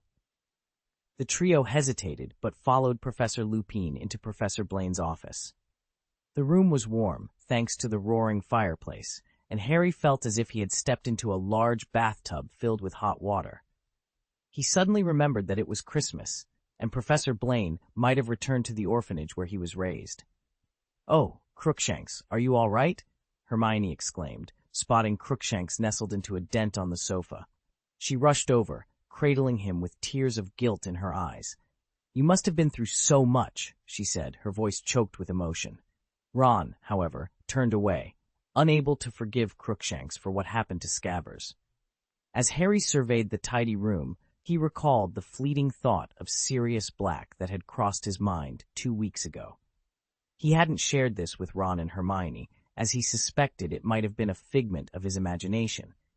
After all, how could Black have infiltrated this room to confront Professor Blaine? If Black truly had such intentions, Harry would find it laughable. He couldn't claim to know the full extent of Professor Blaine's power, but he had witnessed him effortlessly subdue the basilisk in the Chamber of Secrets. The calm confidence that Professor Blaine exuded was reminiscent of Dumbledore, who never appeared flustered at Hogwarts. A sudden meow interrupted Harry's thoughts. He glanced over Hermione's shoulder and saw her looking at Crookshanks with suspicion. After scanning the room, they discovered the source of the strange cry, a large black cat about the size of Crookshanks, perched on a low camp bed at the back of the office. The cat was gazing intently at the firebolt before turning its attention to Harry. "This cat?" Harry asked, blinking in confusion. "Ahem, you found it, Harry," Professor Lupin said, his voice hoarse from the cold air he had inhaled earlier. He gestured for the trio not to worry. "This is Lenny, a clever little creature from the wilderness. It's a Christmas gift from Professor Blaine." Cradling Lenny in his arms, Professor Lupin leaned against the edge of the desk, smiling warmly at the three of them. Atticus Blaine stood at the edge of the bustling marketplace, his eyes scanning the vibrant scene before him. The air was filled with the rich aroma of spices and the lively chatter of vendors and customers haggling over prices. Stalls lined the cobblestone streets, each one brimming with colorful fabrics, fresh produce, and intricate trinkets that glinted in the afternoon sun. As he walked through the crowd, Atticus couldn't help but admire the kaleidoscope of colors and sounds that surrounded him. The market was a tapestry of life, each thread woven with stories of the people who gathered there. He paused at a stall selling hand-woven baskets, running his fingers over the intricate patterns, appreciating the craftsmanship. "Beautiful, aren't they?" A voice interrupted his thoughts. Atticus turned to see an elderly woman, her face lined with years of wisdom and kindness. She smiled warmly, gesturing to the baskets. "Each one tells a story." Atticus nodded, returning her smile. "Indeed they do. It's remarkable how much history can be woven into something so simple." The woman chuckled softly. "Just like people, wouldn't you say? We all carry our stories, woven into the fabric of who we are." As Atticus continued his journey through the market, her words lingered in his mind. He realized that, much like the baskets, every person he encountered was a unique tapestry of experiences and memories. The thought filled him with a sense of connection to the world around him, a reminder of the shared humanity that bound them all together. With a renewed sense of purpose, Atticus Blaine left the marketplace, ready to embrace whatever stories awaited him in the chapters yet to come. Chapter 252, Exposure. "Lenny!" Hermione exclaimed, her eyes fixed on the black cat nestled in Professor Lupin's arms, which was staring blankly at Harry. She lifted Crookshanks by his front legs, holding him up to her face, and said cheerfully, "Oh, that's what Professor Blaine told me. Your good friend from outside, isn't it, Crookshanks?" Crookshanks didn't seem upset with Hermione for leaving him outside the castle. Instead, he playfully tugged at her hair with his forelegs before turning to nuzzle her cheek. His previously gloomy demeanor had vanished, and he appeared delighted to see his owner on Christmas Day. This affectionate gesture filled Hermione with joy, and she hugged Crookshanks tightly, ignoring Ron's muttered complaints. "I'm sure you've already guessed," Professor Lupin said, gently patting Lenny's head with a hint of regret. "Professor Blaine needs to spend Christmas with his relatives and friends. He asked me to keep an eye on the surveillance cameras in his office, just in case any young wizard who couldn't go home for the holiday needs assistance." Harry, who had already anticipated this situation, hesitated, unsure whether to ask Professor Lupin about the broom. "That sweater."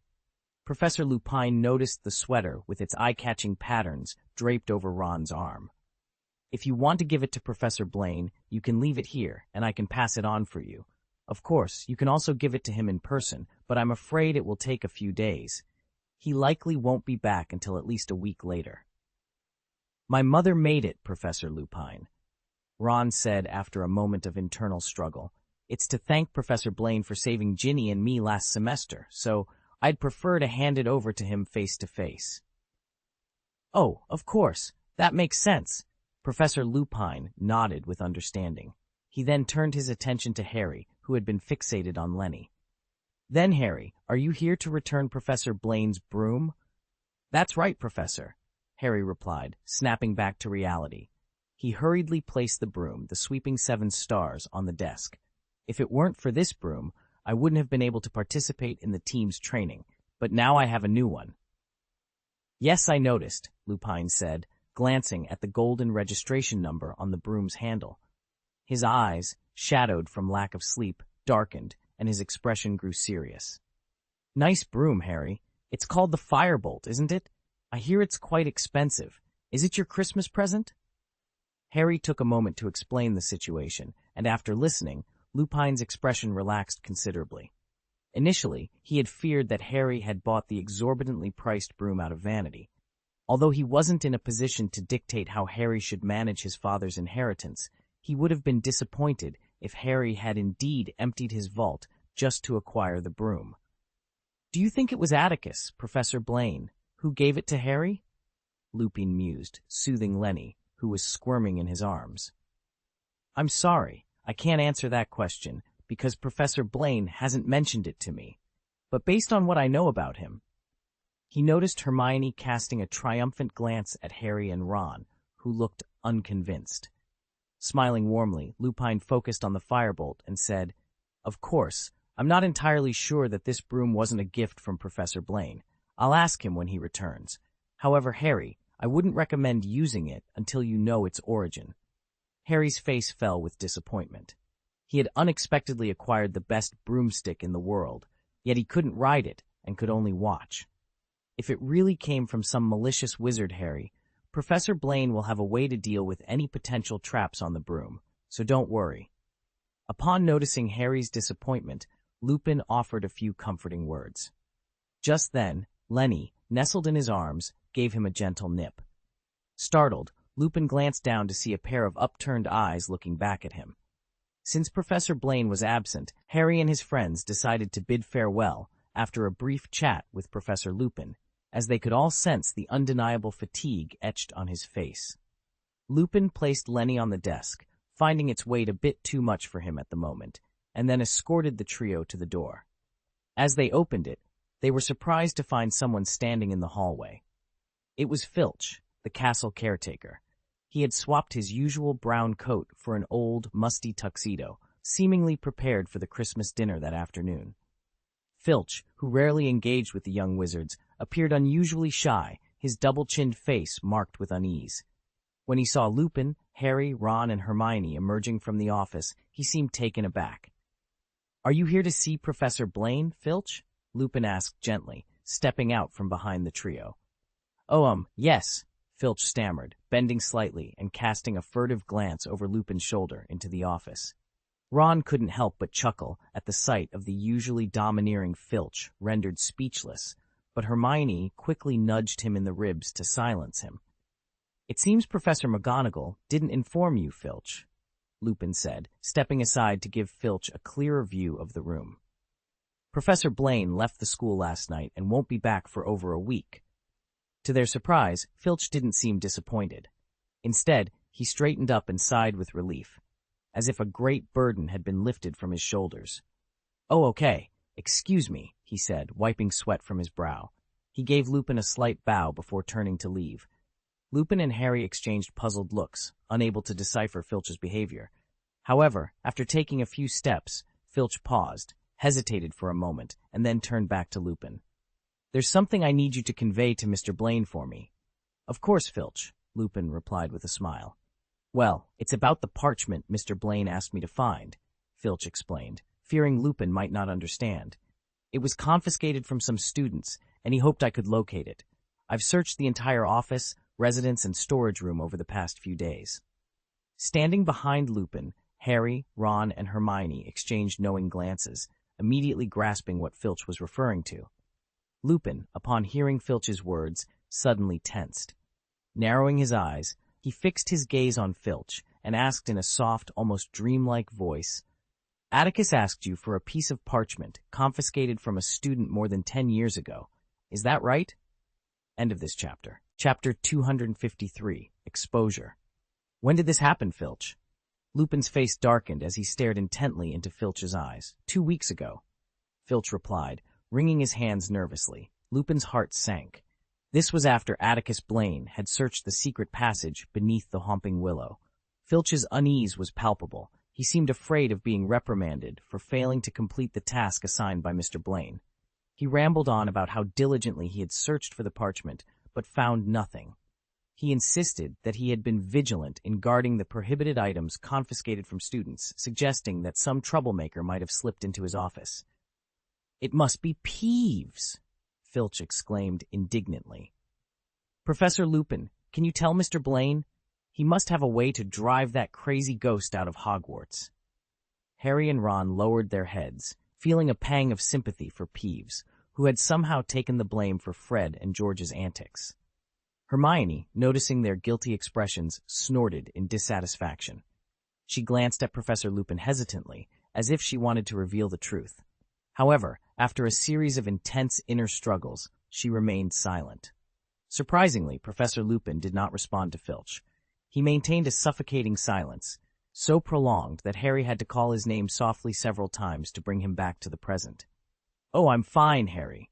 Lupin turned to Harry with an apologetic smile, though it was strained. As he turned, he glanced at Lenny, who was squatting anxiously on the desk. "I'll convey it to Professor Blaine." Lupin nodded at Filch, took a deep breath, and suddenly asked, "Albus has left again, hasn't he?" Upon receiving an affirmative answer, Lupin clenched his fists, hidden within his sleeves. He turned to Harry, Ron, and Hermione, speaking in a rare, firm tone. "I've thought about it carefully, and the origin of this broom is indeed suspicious. Harry, since Professor Blaine is not at Hogwarts, I suggest you show it to Professor McGonagall and Professor Flitwick. They are experienced wizards, and if there's something wrong with the broom, I believe they can detect it." Professor Lupin's words left Harry, Ron, and Hermione bewildered. Before they could process his suggestion, Lupin, with an almost rough urgency, pushed them toward Filch. "Please escort these 3 children to the Great Hall, Filch, quickly." Lupin's reaction left even Hermione confused, but he didn't give them time to ask questions. He urged them repeatedly and watched them descend the stairs in the middle of the corridor before finally looking away. Taking a deep breath, Remus turned back inside and closed the office door with a decisive snap. Although he knew Atticus had already set up a comprehensive defensive spell for his office, Remus still took out his wand and cast every protective spell he knew on the rusty doorknob. These spells could only be dispelled under one condition: his death. Remus stood facing the door, his head bowed, his expression hidden from view. Lenny, observing from the desk, watched Remus's actions closely. He turned his gaze to the window, then to the fireplace, before finally focusing his gray eyes on Remus at the door, letting out a soft sigh. The fireplace crackled and burned, the remaining moisture in the dry wood rapidly transforming into expanding steam under the intense heat. The firewood occasionally spat sparks into the world beyond the hearth, embracing it with fervor, only to lose its light and warmth within a short distance, leaving behind the ashes of lost souls floating in the office, a deep blue hue enveloping the room. Light danced across the expanse of the office, enveloping Lenny in a blue glow as he slowly levitated. In a burst of blinding flashes, reminiscent of a time-lapse of a tree sprouting, a head emerged, followed by a body and limbs. Moments later, a man clad in a tattered wizard's robe, with hair as tangled as seaweed, materialized in the room. Remus and Xiaoqian Lanxing's eyes met in the air. One was a fugitive evading capture, and the other, a werewolf who had weathered many storms and finally found a temporary refuge. 12 years had passed, and the once vibrant friends had become like decayed wood. There were no pleasantries or angry reprimands. After a long silence, Remus, his face ashen, slowly raised his wand and pointed it at Sirius. He spoke plainly. Atticus's clothes don't fit you well, Sirius. At that moment, all the anxiety, annoyance, and resentment drained from Sirius's heart, leaving only exhaustion. Yes, this is Blaine's old robe, and he's a bit taller than me. Sirius nodded, pursing his lips into a wry smile. You're still as observant as ever, Remus. You spotted my identity from a small flaw.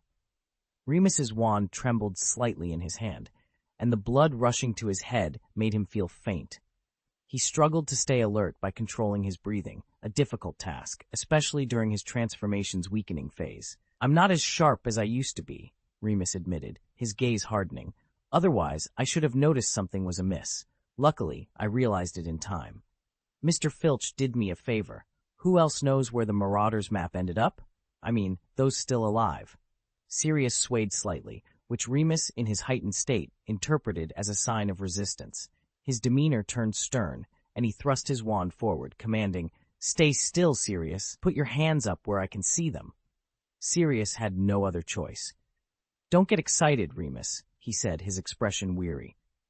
If you're willing to hear me out, Remus, I can explain, though it wasn't my original intention. I do want to hear your explanation, Sirius. Remus advanced toward Black, step by step. Standing in the middle of the office, he pointed his wand at his former best friend's eyes and said, Let's start with recent events, and how you convinced Atticus Blaine to cover for you. Oh, let me think. Yes, I almost forgot. You come from a noble pure-blood family. The Black family is wealthy, and there's the Golden Viper. I must admit, I misjudged him again. He's indeed someone who would abandon his principles for money. Who is this Golden Viper? Sirius felt a flicker of confusion, but it seemed insignificant at the moment. Atticus Blaine is more noble than you think, Remus, Sirius replied sullenly. I did try to use galleons to persuade him, but he refused. That surprises me, Remus sneered, a rare expression on his face. Then what did you use to bribe him in the end? Yes, Sirius began to answer instinctively, but quickly realized Remus had misunderstood. He retorted angrily, It's not what you think, Remus. Don't get excited, Mooney. Either listen quietly to my explanation or write to Blaine and ask him to come back. He knows everything and can vouch for me. Don't say that name, Black. You don't deserve it. Remus suddenly roared, stepping closer to Sirius. In 2 swift steps, Atticus Blaine seized him by the collar and pressed his wand firmly against Sirius's forehead. You want to bring Blaine back, don't you? And why is that? Ah, of course. You know how powerful he is. You know I'm no match for him. And you want him to kill me, don't you, Blake? End of this chapter. Chapter 254. Proof. I just praised you for your cleverness, Remus. Atticus Blaine's aggressive demeanor ignited Sirius's temper. Although Remus held his wand to Sirius's forehead, he no longer appeared resigned. Instead, he proudly raised his chin, staring defiantly into Sirius's eyes. You think Atticus is covering for me, helping me sneak into the castle. But have you considered why he would do that, huh? To kill Harry, the son of James and Lily? Or is he assisting me in some murderous plot within the castle? Isn't that why you escaped from Azkaban? To kill quickly, so that one day Voldemort can make a comeback? Remus blurted out. But halfway through, he realized something was amiss. 2 weeks ago, Atticus had learned from Harry about their old secret base, the passage beneath the Humping Willow. That very night, Sirius had followed Atticus back to Hogwarts. For the past fortnight, Albus had been absent from the castle most of the time. If Sirius and Atticus intended to harm Harry, they would have succeeded by now and vanished without a trace. You've realized something's wrong, haven't you? Sirius keenly observed the hesitation in Remus's eyes and snorted angrily. His anger wasn't directed at Remus Lupin's attitude, but at Atticus Blaine. It dawned on him that Atticus had likely wanted to rid himself of Sirius for some time, which explained why he had asked Remus if he wanted to adopt Lenny the day he fell ill. I'll never understand the machinations in your head, Sirius, Remus said coldly. Suddenly, he stepped back, and the tip of his wand, withdrawn from Sirius's forehead, shot out a thin rope. The rope swiftly wrapped around Sirius, binding him tightly from head to toe in the blink of an eye. But I do want to hear what you're trying to defend yourself against, Lupin said sternly. Sirius's gaunt cheeks darkened with frustration, reminiscent of the night Atticus had discovered him. To be honest, revealing the truth back then wasn't part of his plan. From the moment he escaped Azkaban, his sole purpose was to kill Peter. He was resolute, and nothing, not even death, could deter him. Yet, there were things Sirius dreaded facing, like encountering old acquaintances before avenging James and Lily. It wasn't just because he doubted the reliability of former friends, but also because he couldn't bear the guilt of his own foolishness leading to the Potters' deaths. He could reveal the truth to them, but only after exacting his revenge. However, Atticus Blaine, a young wizard from Slytherin, had disrupted all his plans. That traitor wasn't me, Remus. It was Peter who betrayed James and Lily.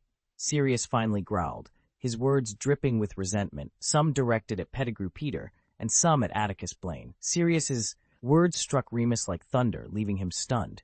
Unconsciously, he pursed his lips. It's impossible. Albus said James and Lily didn't want him as the secret keeper. They chose you. Peter. He died, didn't he? At your hands, as so many muggles witnessed. The next 10 minutes were filled with confusion. Sirius, bound by the rope, lay on the ground, recounting unknown truths. This time he was prepared. Before Remus could question him, he proactively shared details, why he endured 12 years in Azkaban, why he suddenly escaped, how he managed it, and the reasons for his capture by Blaine. Sirius recounted everything, perhaps because he had already shared these truths with Blaine once before.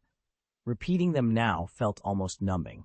Finally, Atticus Blaine reluctantly agreed not to hand me over to Dumbledore or you. I can no longer use my animagus form because you would recognize it. So, Atticus transformed me into an animagus cat and brought me back to Hogwarts, Sirius said warily. The ashes floating in the air finally settled, and as they touched the masonry, the last glimmer of life burst forth. Remus stared intently at Sirius, and at some point, the hatred in his eyes faded, replaced by confusion. How absurd reality is, Remus thought warily. He had been brooding over it for 12 years, a Cadber, and the events of that time had led to this outcome. It wasn't Sirius who killed James and Lily. He was innocent. But the truth wasn't much better, was it? It's just your side of the story, Sirius. There's no evidence to prove it, Remus said after a long silence, shaking his head. I can't find fault with you, Sirius, but this is a big deal. You've got to show proof that what you're saying isn't an elaborate lie. Remus actually believed him. He just felt helpless and bewildered. War is cruel, but people's hearts are even crueler. If you want to see my memory, take it, Remus, Sirius said, lying on the ground as if all his energy had been drained. Facing Remus's distrust, he didn't even have the strength to be angry. Of course, he didn't have the right to be angry with Remus. After all, the root of all these tragedies stemmed from his own foolish suggestion. You know, Sirius, Remus said, rubbing his stiff cheek with his palm, I'm not as skilled at legilimency as Atticus, and Snape is doing it right now, if you're okay with that. Seeing Sirius's sudden change of expression, Remus amended his words. I can write a letter to Albus. He must have a way to prove the truth of what you said. If you must, Remus, Sirius replied, shifting from lying on his side to lying on his back. He stared at the dark brown ceiling and said lifelessly, Then go and call Dumbledore over. Maybe Atticus is right. I am indeed a hopeless idiot. Maybe it's time for this to end quickly. Hearing these words, Remus's heart suddenly softened. The once high-spirited and talented Padfoot seemed to have vanished, leaving only a body driven by hatred. All right, Remus sighed. Sirius was an extremely proud person, and Remus could imagine the torment Sirius had endured over the years. That's why he was so obsessed with killing Peter. He himself wanted to do the same, to kill Peter with his own hands, to let this crime end with the four of them, and to prevent Peter's tainted soul from harming others, including Albus Dumbledore. Just don't tell Albus just yet, Remus said, taking a deep breath. He waved his wand and moved Sirius, who was wide-eyed in surprise at his decision, onto the bed. Then he hurried to the desk, took out a piece of parchment, and began to write. After 2 minutes, Remus folded the parchment filled with elegant handwriting and sealed it in an envelope. Sorry, I can't let you go just yet. I wrote a letter to Atticus, asking him to come back temporarily and personally confirm what you said. Then, with a swift motion, he stunned Sirius. After ensuring the binding ropes were secure, Remus rushed to the door. He was heading to the owlery to send the letter to Atticus. The curse of the ban was lifted, and the door creaked open. Before stepping out, Remus paused, turned to look at the unconscious Sirius on the bed, and suddenly he pursed his lips into a faint smile. Anyway, welcome back, Padfoot. End of this chapter. Chapter 255, The Owl Hut. To ensure his letter wasn't intercepted, Remus avoided mentioning Sirius directly. Instead, he wrote cryptically, "Sorry to disturb your Christmas with your family, Atticus. Remember that house elf named Lenny? He suddenly returned to me, sharing secrets that truly surprised me. I can't discern truth from falsehood, but he insists you know these things are true. Could you please come back and talk to me soon?" Despite still recovering from his werewolf transformation, Remus moved swiftly, descending like the wind to the first floor and making his way through the corridor towards the west tower. As he walked, he pondered over any potential oversights in his brief letter that might inadvertently hint at Sirius Black if it fell into the wrong hands. Reaching the base of the 8th floor tower in the west wing, Remus leaned against the rough rock wall, gasping for breath, sweat trickling down his pale cheeks. Though exhausted, the sight of the snow-blanketed forest through the arched window filled him with a sudden surge of determination, igniting a fire within him. Sirius Black and Peter Pettigrew. There was something different about them, after all. After a brief rest, Remus straightened up and, after navigating a narrow spiral staircase, finally arrived at the round stone house. The owl hut's windows lacked glass to allow the owls easy access, making the hut bitterly cold in winter. The straw, owl droppings, and mouse bones scattered across the taupe flagstone floor made Remus feel nauseous from 30 feet away. Sirius Black remained unconscious in the office. Without a wand, he couldn't break through the spells Atticus and Remus had used to seal the office, but Remus couldn't relax without keeping an eye on him. He opened the wooden door and rushed in, intending to select a school owl to send his letter. However, the moment he entered, the startled owls flapped their wings and took flight. In the dim shadows of the sky, at the far end of the owl hut, in front of several collapsed shelves, 3 students suddenly stood up. They turned to stare at Remus, who had barged in, their expressions unnatural against their stiff, pale cheeks. Draco Malfoy, Gregory Goyle, and Vincent Crabbe, third-year students from Snape's house. Remus raised an eyebrow, instinctively wanting to hide the envelope behind him, but he quickly realized these were just students. He chuckled inwardly at his own reaction and ceased his small movements. "What are you here for?" Malfoy asked before Remus, the professor, could greet them. Malfoy's tone was dry and impolite, but Remus wasn't surprised. As a seasoned wizard with nearly 20 years in the magical world, he had noticed this blonde-haired, gray-eyed wizard when he first started teaching. It was natural for the young Malfoy, a descendant of a family renowned for their wealth and cunning, to look down on a poor, disheveled wizard. "Ah, it's you 3. Remus, unfazed by Malfoy's rudeness, smiled and said, "I thought this was the place to send letters, Mr. Malfoy." He shook the envelope in his hand. "And I happen to have a letter that needs to be mailed." "To whom?" Malfoy asked again, his question so impolite that even the usually good-natured Remus frowned slightly. "It's for Professor Blaine, Mr. Malfoy. He's gone." Atticus Blaine had returned to spend Christmas with his family and friends, and I was in a hurry to find him. After some contemplation, Remus decided to answer the question. He glanced at Malfoy, who wore an indifferent expression, flanked by 2 large companions. A memory stirred within him. Atticus had mentioned Malfoy the previous night during a casual conversation. The topic arose because, after a substitute class, Malfoy had been coldly ostracized by the younger Slytherin wizards due to his unexpected performance. Atticus believed Malfoy would soon overcome the embarrassment, but later learned from Snape that Malfoy seemed deeply affected. Atticus had hoped to offer some assistance, but Snape had repeatedly advised against interfering with Slytherin's internal dynamics, leaving Atticus somewhat disheartened. Reflecting on this, Remus regarded the dispirited boy before him with sympathy, his voice softening. "What brings you here?" "Oh, please don't misunderstand. I don't mean to pry into your secrets, but perhaps you should consider a more cheerful way to spend Christmas. I happen to know that Professor McGonagall is hosting a small banquet in the Great Hall. If you have no pressing matters, I suggest you attend. After all, a delicious fried steak and pudding are far more appealing than a smelly owl shed, wouldn't you agree?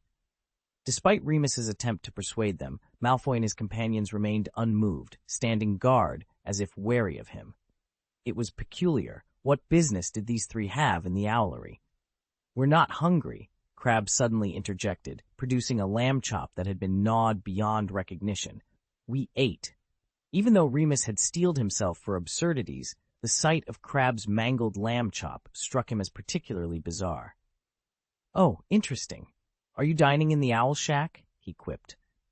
Perhaps Malfoy had grown weary of Remus's persistence, for he retorted bluntly, "This has nothing to do with you, Professor Remus Lupin." Feeling the sting of Malfoy's disdain, Remus finally relented. He nodded, abandoning the notion of resolving the peculiar behavior of these three unconventional young wizards. Instead, he sought out a reliable-looking school owl, secured an envelope to its claw, and whispered, "This matter is urgent. Please hurry, and at least bring back a reply." As the owl's silhouette dwindled into a mere speck against the sky, Remus exhaled a sigh of relief and turned his attention back to the young wizards. "Well then," he said, addressing them with a touch of indifference, "I'll take my leave. Merry Christmas to you all." Concerned about potential issues in his office, Remus turned briskly and exited, unaware that as he did, Malfoy's gray eyes flickered with a mix of fear and anger. Once Remus had departed, the owls, familiar with Malfoy and his companions, returned to the ground, pecking leisurely at the sparse grass seeds scattered in the straw. What had prompted Remus Lupin to urgently write to Atticus Blaine on Christmas Day?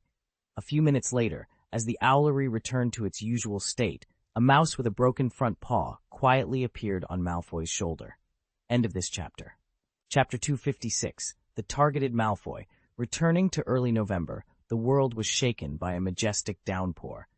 The vast black lake quivered under the force of the strong winds, its depths disturbed by the tumultuous weather. A massive black shadow lurked restlessly beneath the surface, its tentacles occasionally lashing out against the dark green rocks, causing the Slytherin common room, adjacent to the lake, to tremble intermittently. "This big, ugly beast is throwing a tantrum again," Daphne remarked coldly, her gaze fixed on the giant squid thrashing outside the glass window. For students from the other three houses, a glimpse of the legendary giant squid would be a thrilling experience. However, for Slytherin students, this was a mundane occurrence.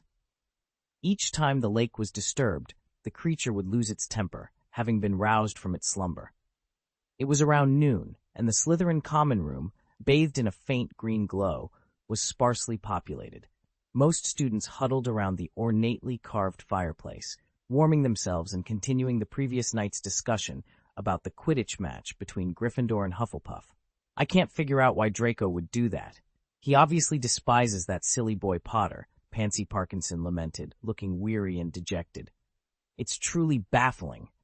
Outside, the giant squid, still agitated, encountered a group of unfortunate Grindylows.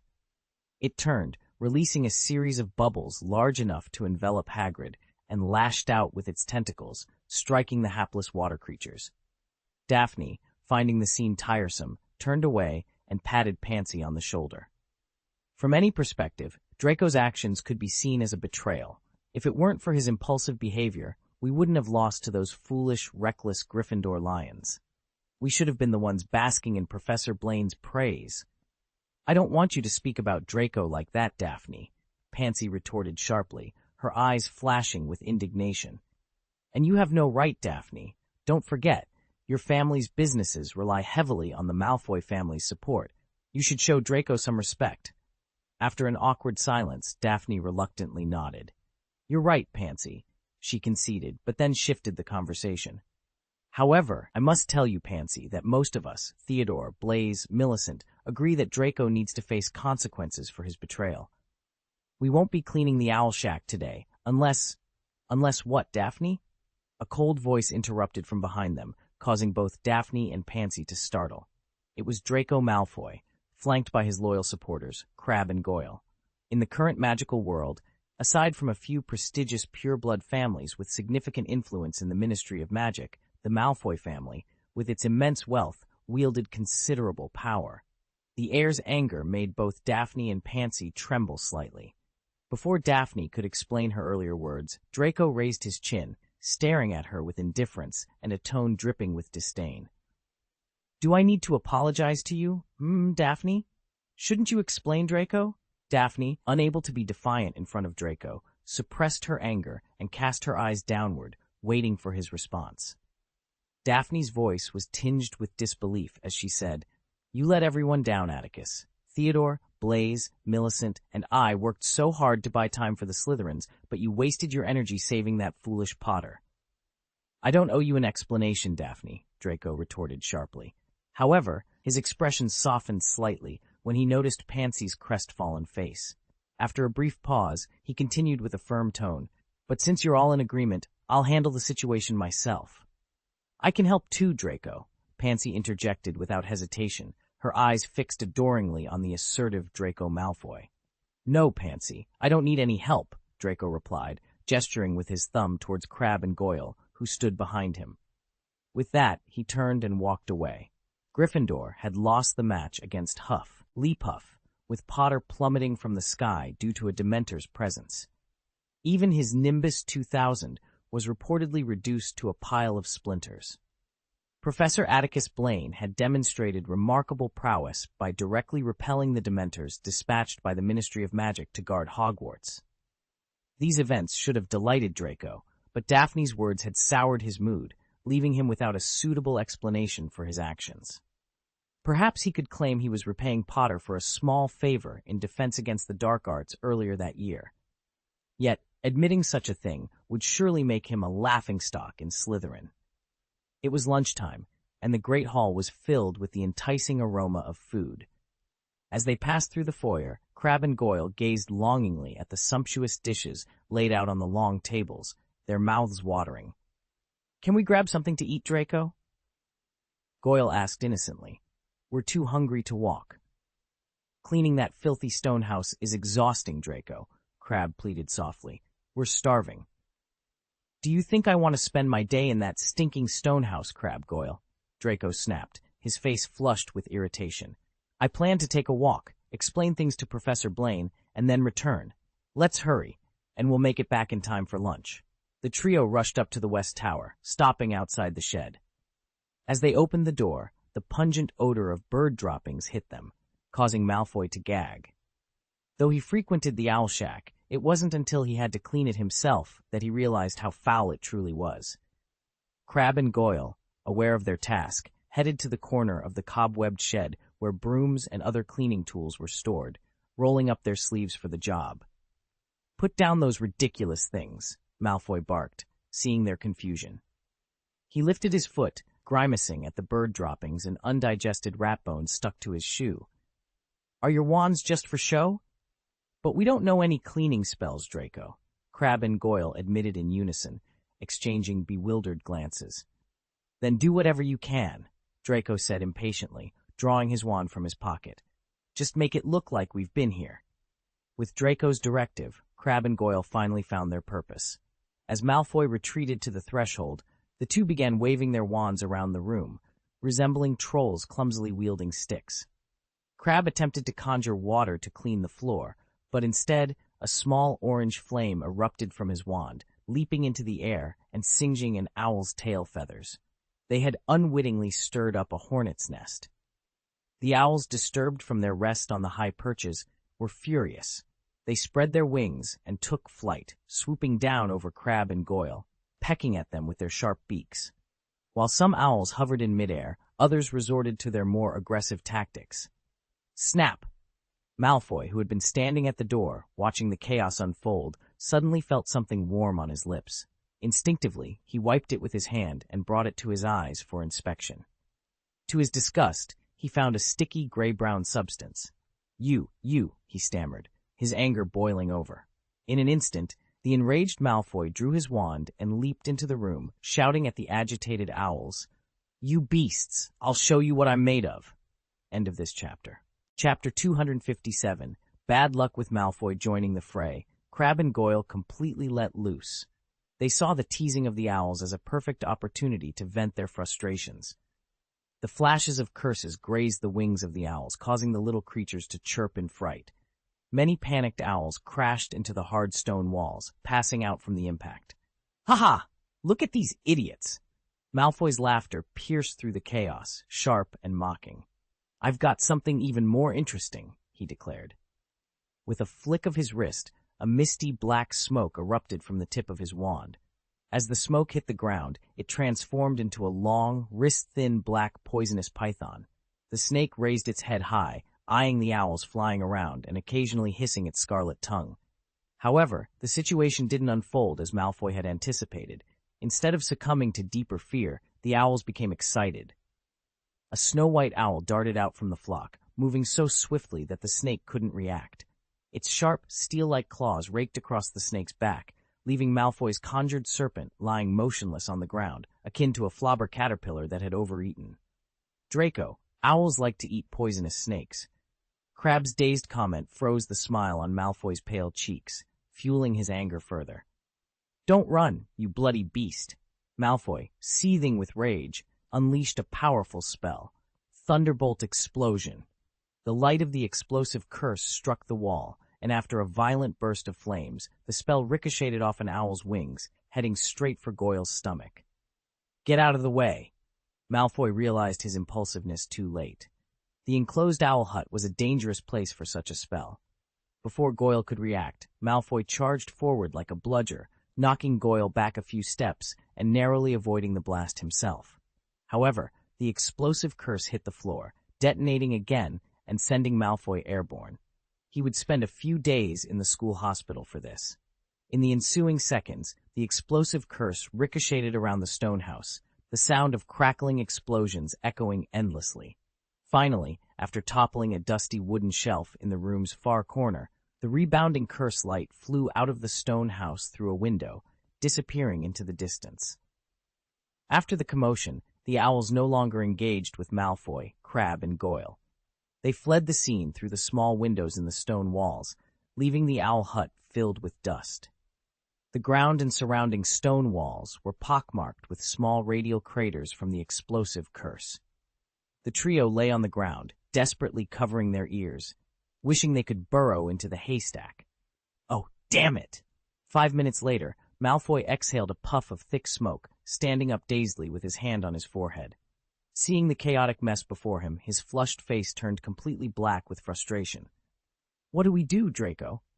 Goyle asked, brushing the dust off his robes with a forlorn expression. "If Professor Blaine finds out what we did, he'll make us clean the owl shack for years." Hearing this, Malfoy held his breath. Goyle's rare foresight struck a chord. Based on Malfoy's understanding of Professor Blaine, he was indeed capable of such a punishment. The destruction of the ground distressed Malfoy. In the innermost part of the shed, only a rotten wooden leg remained, the entire tall shelf having collapsed, leaving behind another billow of dust. A cloud of smoke and dust rose into the air. Before it could settle, a piercing, miserable howl emerged from the haze, drawing the attention of Malfoy and his companions, who were coughing from the dust. "What's going on? What's making that noise?" Crabbe exclaimed, his voice tinged with fear. "It's nothing, Crabbe," Malfoy replied, trying to sound reassuring. "Probably just a rat. There are dead rats all over this place, brought in by those brutes from outside." He listened carefully for a moment, then sighed in relief. Beneath a collapsed wooden frame lay Pettigrew Peter, his ashen body twitching. One of the beams had pinned his back, and from the unnatural angle, it was clear his spine was likely broken. How unlucky could he be? Pettigrew lamented silently. After the Halloween dinner, he had faked his death to escape from Ron and had been hiding here ever since. It was a brilliant plan, wasn't it? Even if Sirius Black managed to sneak back into the castle and discovered he had left the boy, he would never suspect Pettigrew was hiding in the owl shack. As Lucius's son had pointed out, mice were food for owls. Who would think a mouse would dare hide under the nose of its natural enemies? Yet, despite all his careful planning, Pettigrew hadn't anticipated that Atticus Blaine would send the young Slytherins to clean the owl shack. Nor did he expect Malfoy and his cronies, still smarting from their recent humiliation, to be causing havoc here. The mouse's small black eyes glistened with tears, and his heart was filled with despair. With a broken leg, no wand, and no one to heal him, what was he to do next? "Hey, Draco, look at this." Just as Peter was wallowing in self-pity, the dust cleared, and a flash of bright blue lightning illuminated the chaotic shed through a window. In that moment, Goyle pointed excitedly at Scabbers, who was struggling with his broken leg, and cried out in disbelief. Draco, expecting Goyle to have found something significant, looked over. But when he saw Scabbers, he glared at Goyle with disgust. "What's the big deal? It's just a mouse. What, do you like it or something?" "I've seen it before, Draco, right there," Goyle insisted, trying to explain what was so special about the mouse. But as soon as Scabbers heard Goyle's voice, he froze, chirping in terror. Desperately, he tried to break free. "This mouse belongs to that Weasley," Goyle finally shouted, his voice triumphant despite the sweat pouring down his face. "It's Weasley's mouse, Draco. Remember, it bit me once." End of this chapter. Chapter 258. Unbearable. The heavy rain washed over the world, and the flashes of lightning dancing among the clouds made the sky appear eerie and treacherous. Inside the owl hut, the atmosphere was stifling, and even the sound of the rain was muted by the tension in the room. Weasley's rat had bitten Goyle, and Malfoy stared at the trembling Scabbers with a mix of confusion and bewilderment. He couldn't recall when this had happened before, but the sight of the scrawny, dirty-furred rat seemed oddly familiar. "It was first grade, on the Hogwarts Express," Goyle reminded him, breaking the silence. A sudden gust of damp wind lifted Draco's hair, momentarily clearing his mind. "Oh, I remember now!" Malfoy exclaimed. It was during their first year, when everyone was buzzing with excitement about Harry Potter being on the train. Out of curiosity, he had taken Goyle and Crabbe to visit Harry's compartment. There, he had seen the black-haired, green-eyed boy, a malnourished child whom his mother had met at Mrs. Malkin's robe shop while buying uniforms. At that time, he had even considered befriending Harry Potter. Reflecting on his young and naive self, Malfoy shuddered, embarrassed by his past thoughts, but then he laughed heartily. "Aha, it's you," he said as he and his friends, Crabbe and Goyle, surrounded the helpless Scabbers like three giants.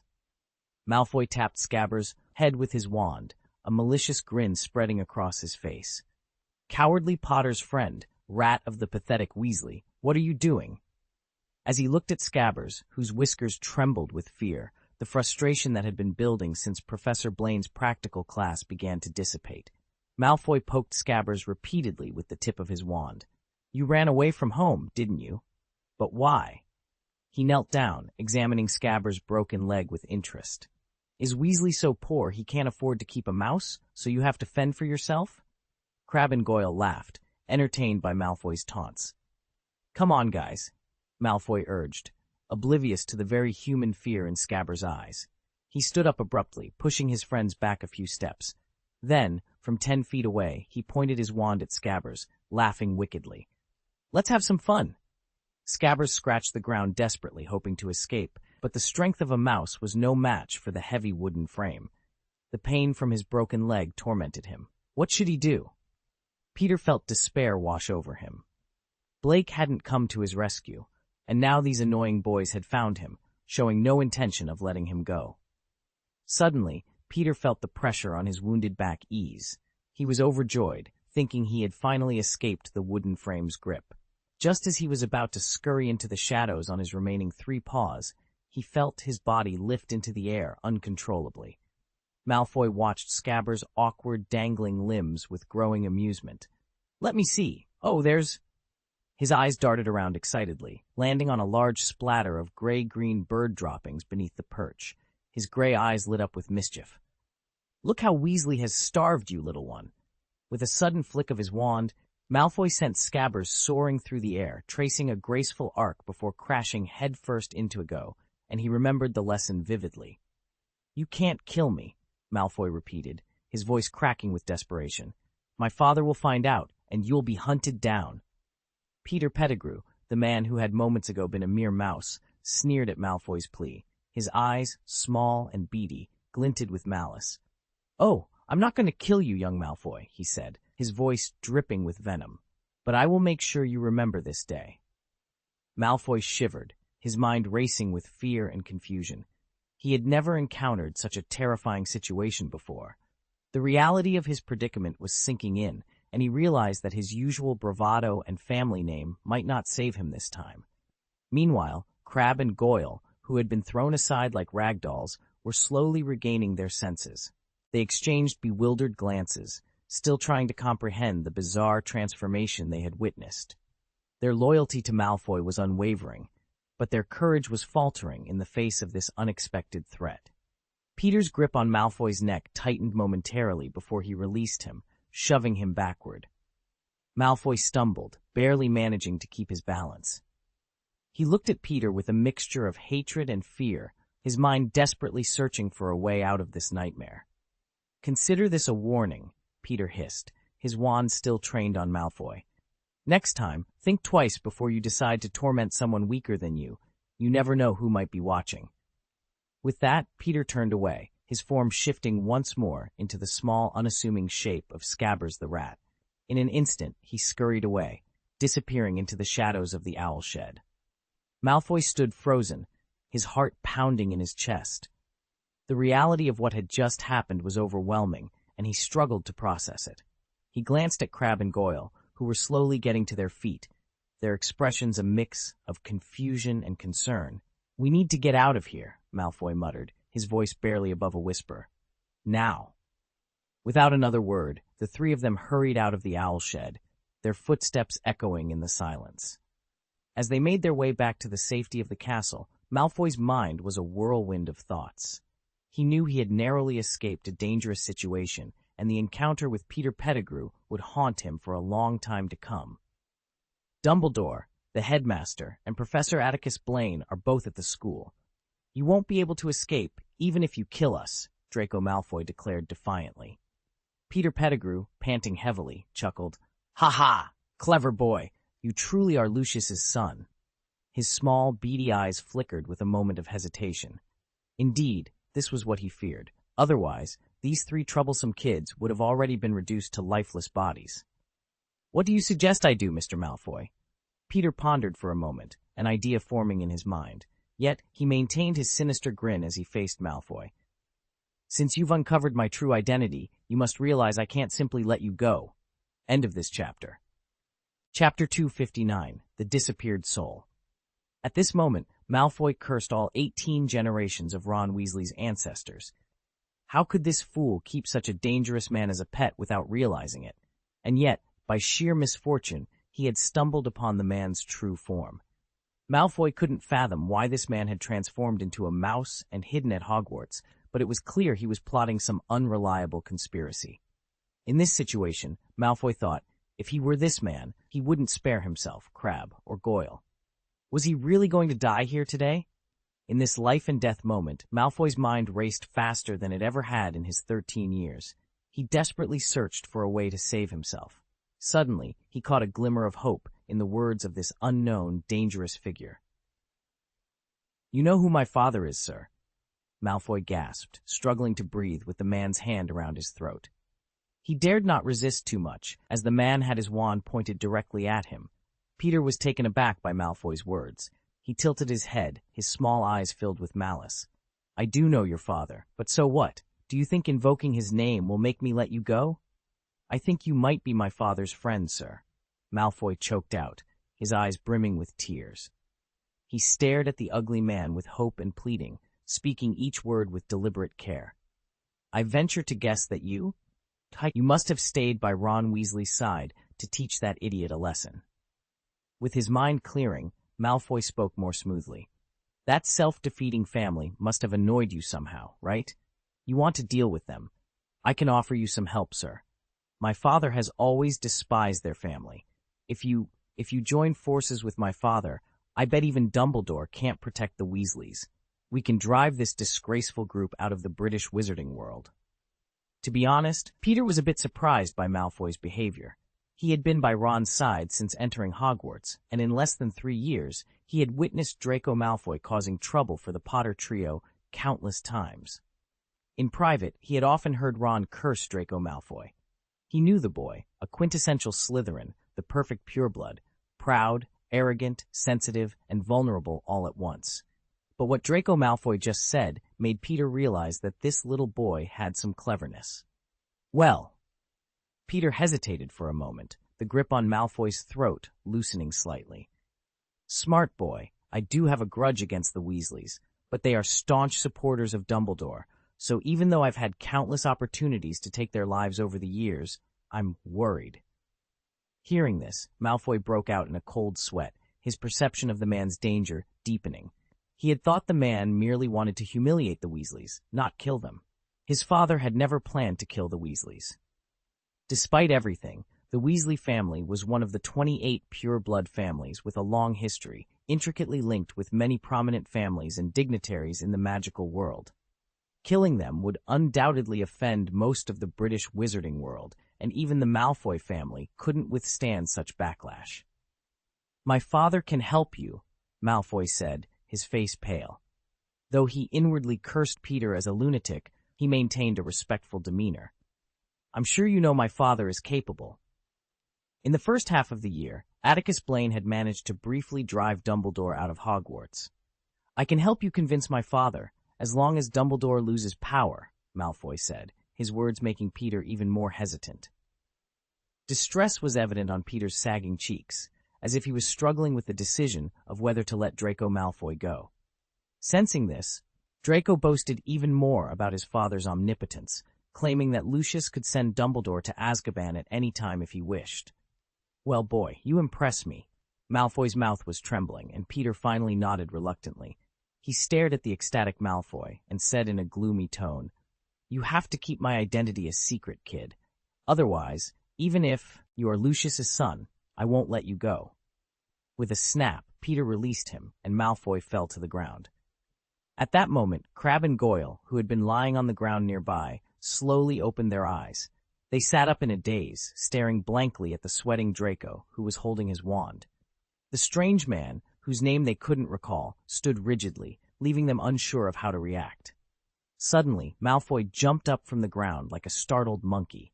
He took a few steps back, trembling, and asked cautiously, "Sir, may I return to the dormitory to write to my father and ask him to start planning to deal with Dumbledore?" "Draco, did he?" Goyle and Crabbe exchanged confused glances, not understanding the situation. "Shut your mouths, both of you." Draco's face was pale, and his shirt was soaked with sweat. He feared that his two dim-witted followers might squander the chance of escape he had secured with all his cunning, so he spoke in an unusually severe tone. "May we go then, sir?" Malfoy exerted all his self-control to keep himself from running away. He kept his voice steady to conceal his true thoughts. This damned man had dared to strangle him by the neck. Malfoy swore he would make him pay for it. "You can go." Malfoy thought he was hiding his hatred well, but to Peter, the master of disguise, Malfoy's behavior was simply childish and ridiculous. This little boy actually thought he would let them go. How could Lucius, so shrewd, have such a foolish son? Peter nodded, his small eyes glinting with amusement. "But remember your promise, Mr. Malfoy Jr., that you will tell your father to act as soon as possible." As Malfoy stepped out of the owl hut, the cold, damp air hit his face, making him shudder. The joy of escaping death brought tears to his eyes once more. "I will remember your instructions," he called out, holding his breath. Malfoy ran away, and if he hadn't feared being seen, he would have sprinted wildly. But at that moment, the gloomy sky suddenly flashed with terrifying thunder. Boom! In the thunder that echoed through the earth, a milky white halo rippled out like water waves. The bodies of the three Malfoys, swept by the ripples, suddenly froze in the distance. Soul out of the body! The sound of the curse echoed in Malfoy's heart, but this despair was quickly swallowed by the ensuing darkness. When the sound of the curse faded, the three young wizards on the top floor of the West Tower had turned into puppets without souls. Perhaps the previous communication had exhausted all of Sirius' energy. After Remus returned to the office, he remained silent, refusing to speak. He lay quietly on Atticus Blaine's camp bed, tied up. Remus behaved similarly, sitting on the sofa opposite, maintaining the same silence. Time passed silently and swiftly, and in the blink of an eye, night enveloped the earth. In the vague darkness, infinite stars waited to emerge. Finally, at 1 o'clock in the morning, a sound of slapping. The shattering of glass broke the silence in the office. Atticus Blaine, who was lying on the bed, and Remus, who was dozing at the desk, were startled awake simultaneously. Their eyes instinctively turned toward the window. "It's Atticus's reply," Remus exclaimed, standing up abruptly. He glanced nervously at Atticus, swallowing hard. The entire office was sealed off by magic, and Remus carefully lifted the enchantment using the technique Atticus had taught him, allowing an owl, its wings dusted with frost, to enter. "Thank you, little one," Remus murmured, gently removing the note from beneath the owl's talons and giving it a soft pat on the head. "Hurry up, Remus. Read what Blaine said," Atticus urged impatiently, shaking his head. "I've lost all feeling in my arm." Remus offered a wry smile, while Atticus appeared confident. The reply from Atticus was brief, just a few short sentences. As Remus read the message, his expression froze momentarily before he let out a helpless smile. With a sigh of relief, Atticus, who had been restrained for quite some time, finally regained his freedom. He attempted to stand, but after several failed attempts, resigned himself to lying back on the camp bed, breathing heavily. "Did Blaine prove my innocence?" he asked. "No," Remus replied unexpectedly, shaking his head. "Atticus only sent me one sentence. No time." End of this chapter. Chapter 260. Unusual Concerns. What happened to Remus? As Remus Lupin left the owl shack and disappeared around the corner of the stairs at the far end of the narrow corridor, Scabbers remained perched on Malfoy's shoulder, peering out the door with his small, dark eyes filled with contemplation. He knew his old friend well. Remus had a cautious nature, though he could be frustratingly pedantic at times. Today was Christmas, a day meant for family gatherings. If it weren't for something truly significant, Remus wouldn't have rushed to write a letter to Atticus Blaine on such an important holiday. Crabbe, standing nearby, lifted a plate of grilled lamb chops to Malfoy's shoulder. Scabbers leaped onto Crabbe's swollen palm, gnawing on the lamb chops while pondering the situation. Normally, he would avoid meddling in matters that could lead to disaster with a single misstep, but he couldn't ignore this issue. What could possibly unsettle Remus at Hogwarts? It had to be related to Sirius Black. Could it be that Remus had connected with Black and completed some sort of information reconciliation? Scabbers' heart raced, and in his distraction, he bit down hard on a sheep bone, nearly chipping his front teeth. The stench of the owl hut was filled with a series of painful chirps. But was he mistaken? After a moment, Scabbers calmed down and fell into deep thought once more. If Remus truly knew that he had betrayed James and Lily's whereabouts back then, Dumbledore would be the first person he informed. Scabbers was certain of Dumbledore's significance to Remus.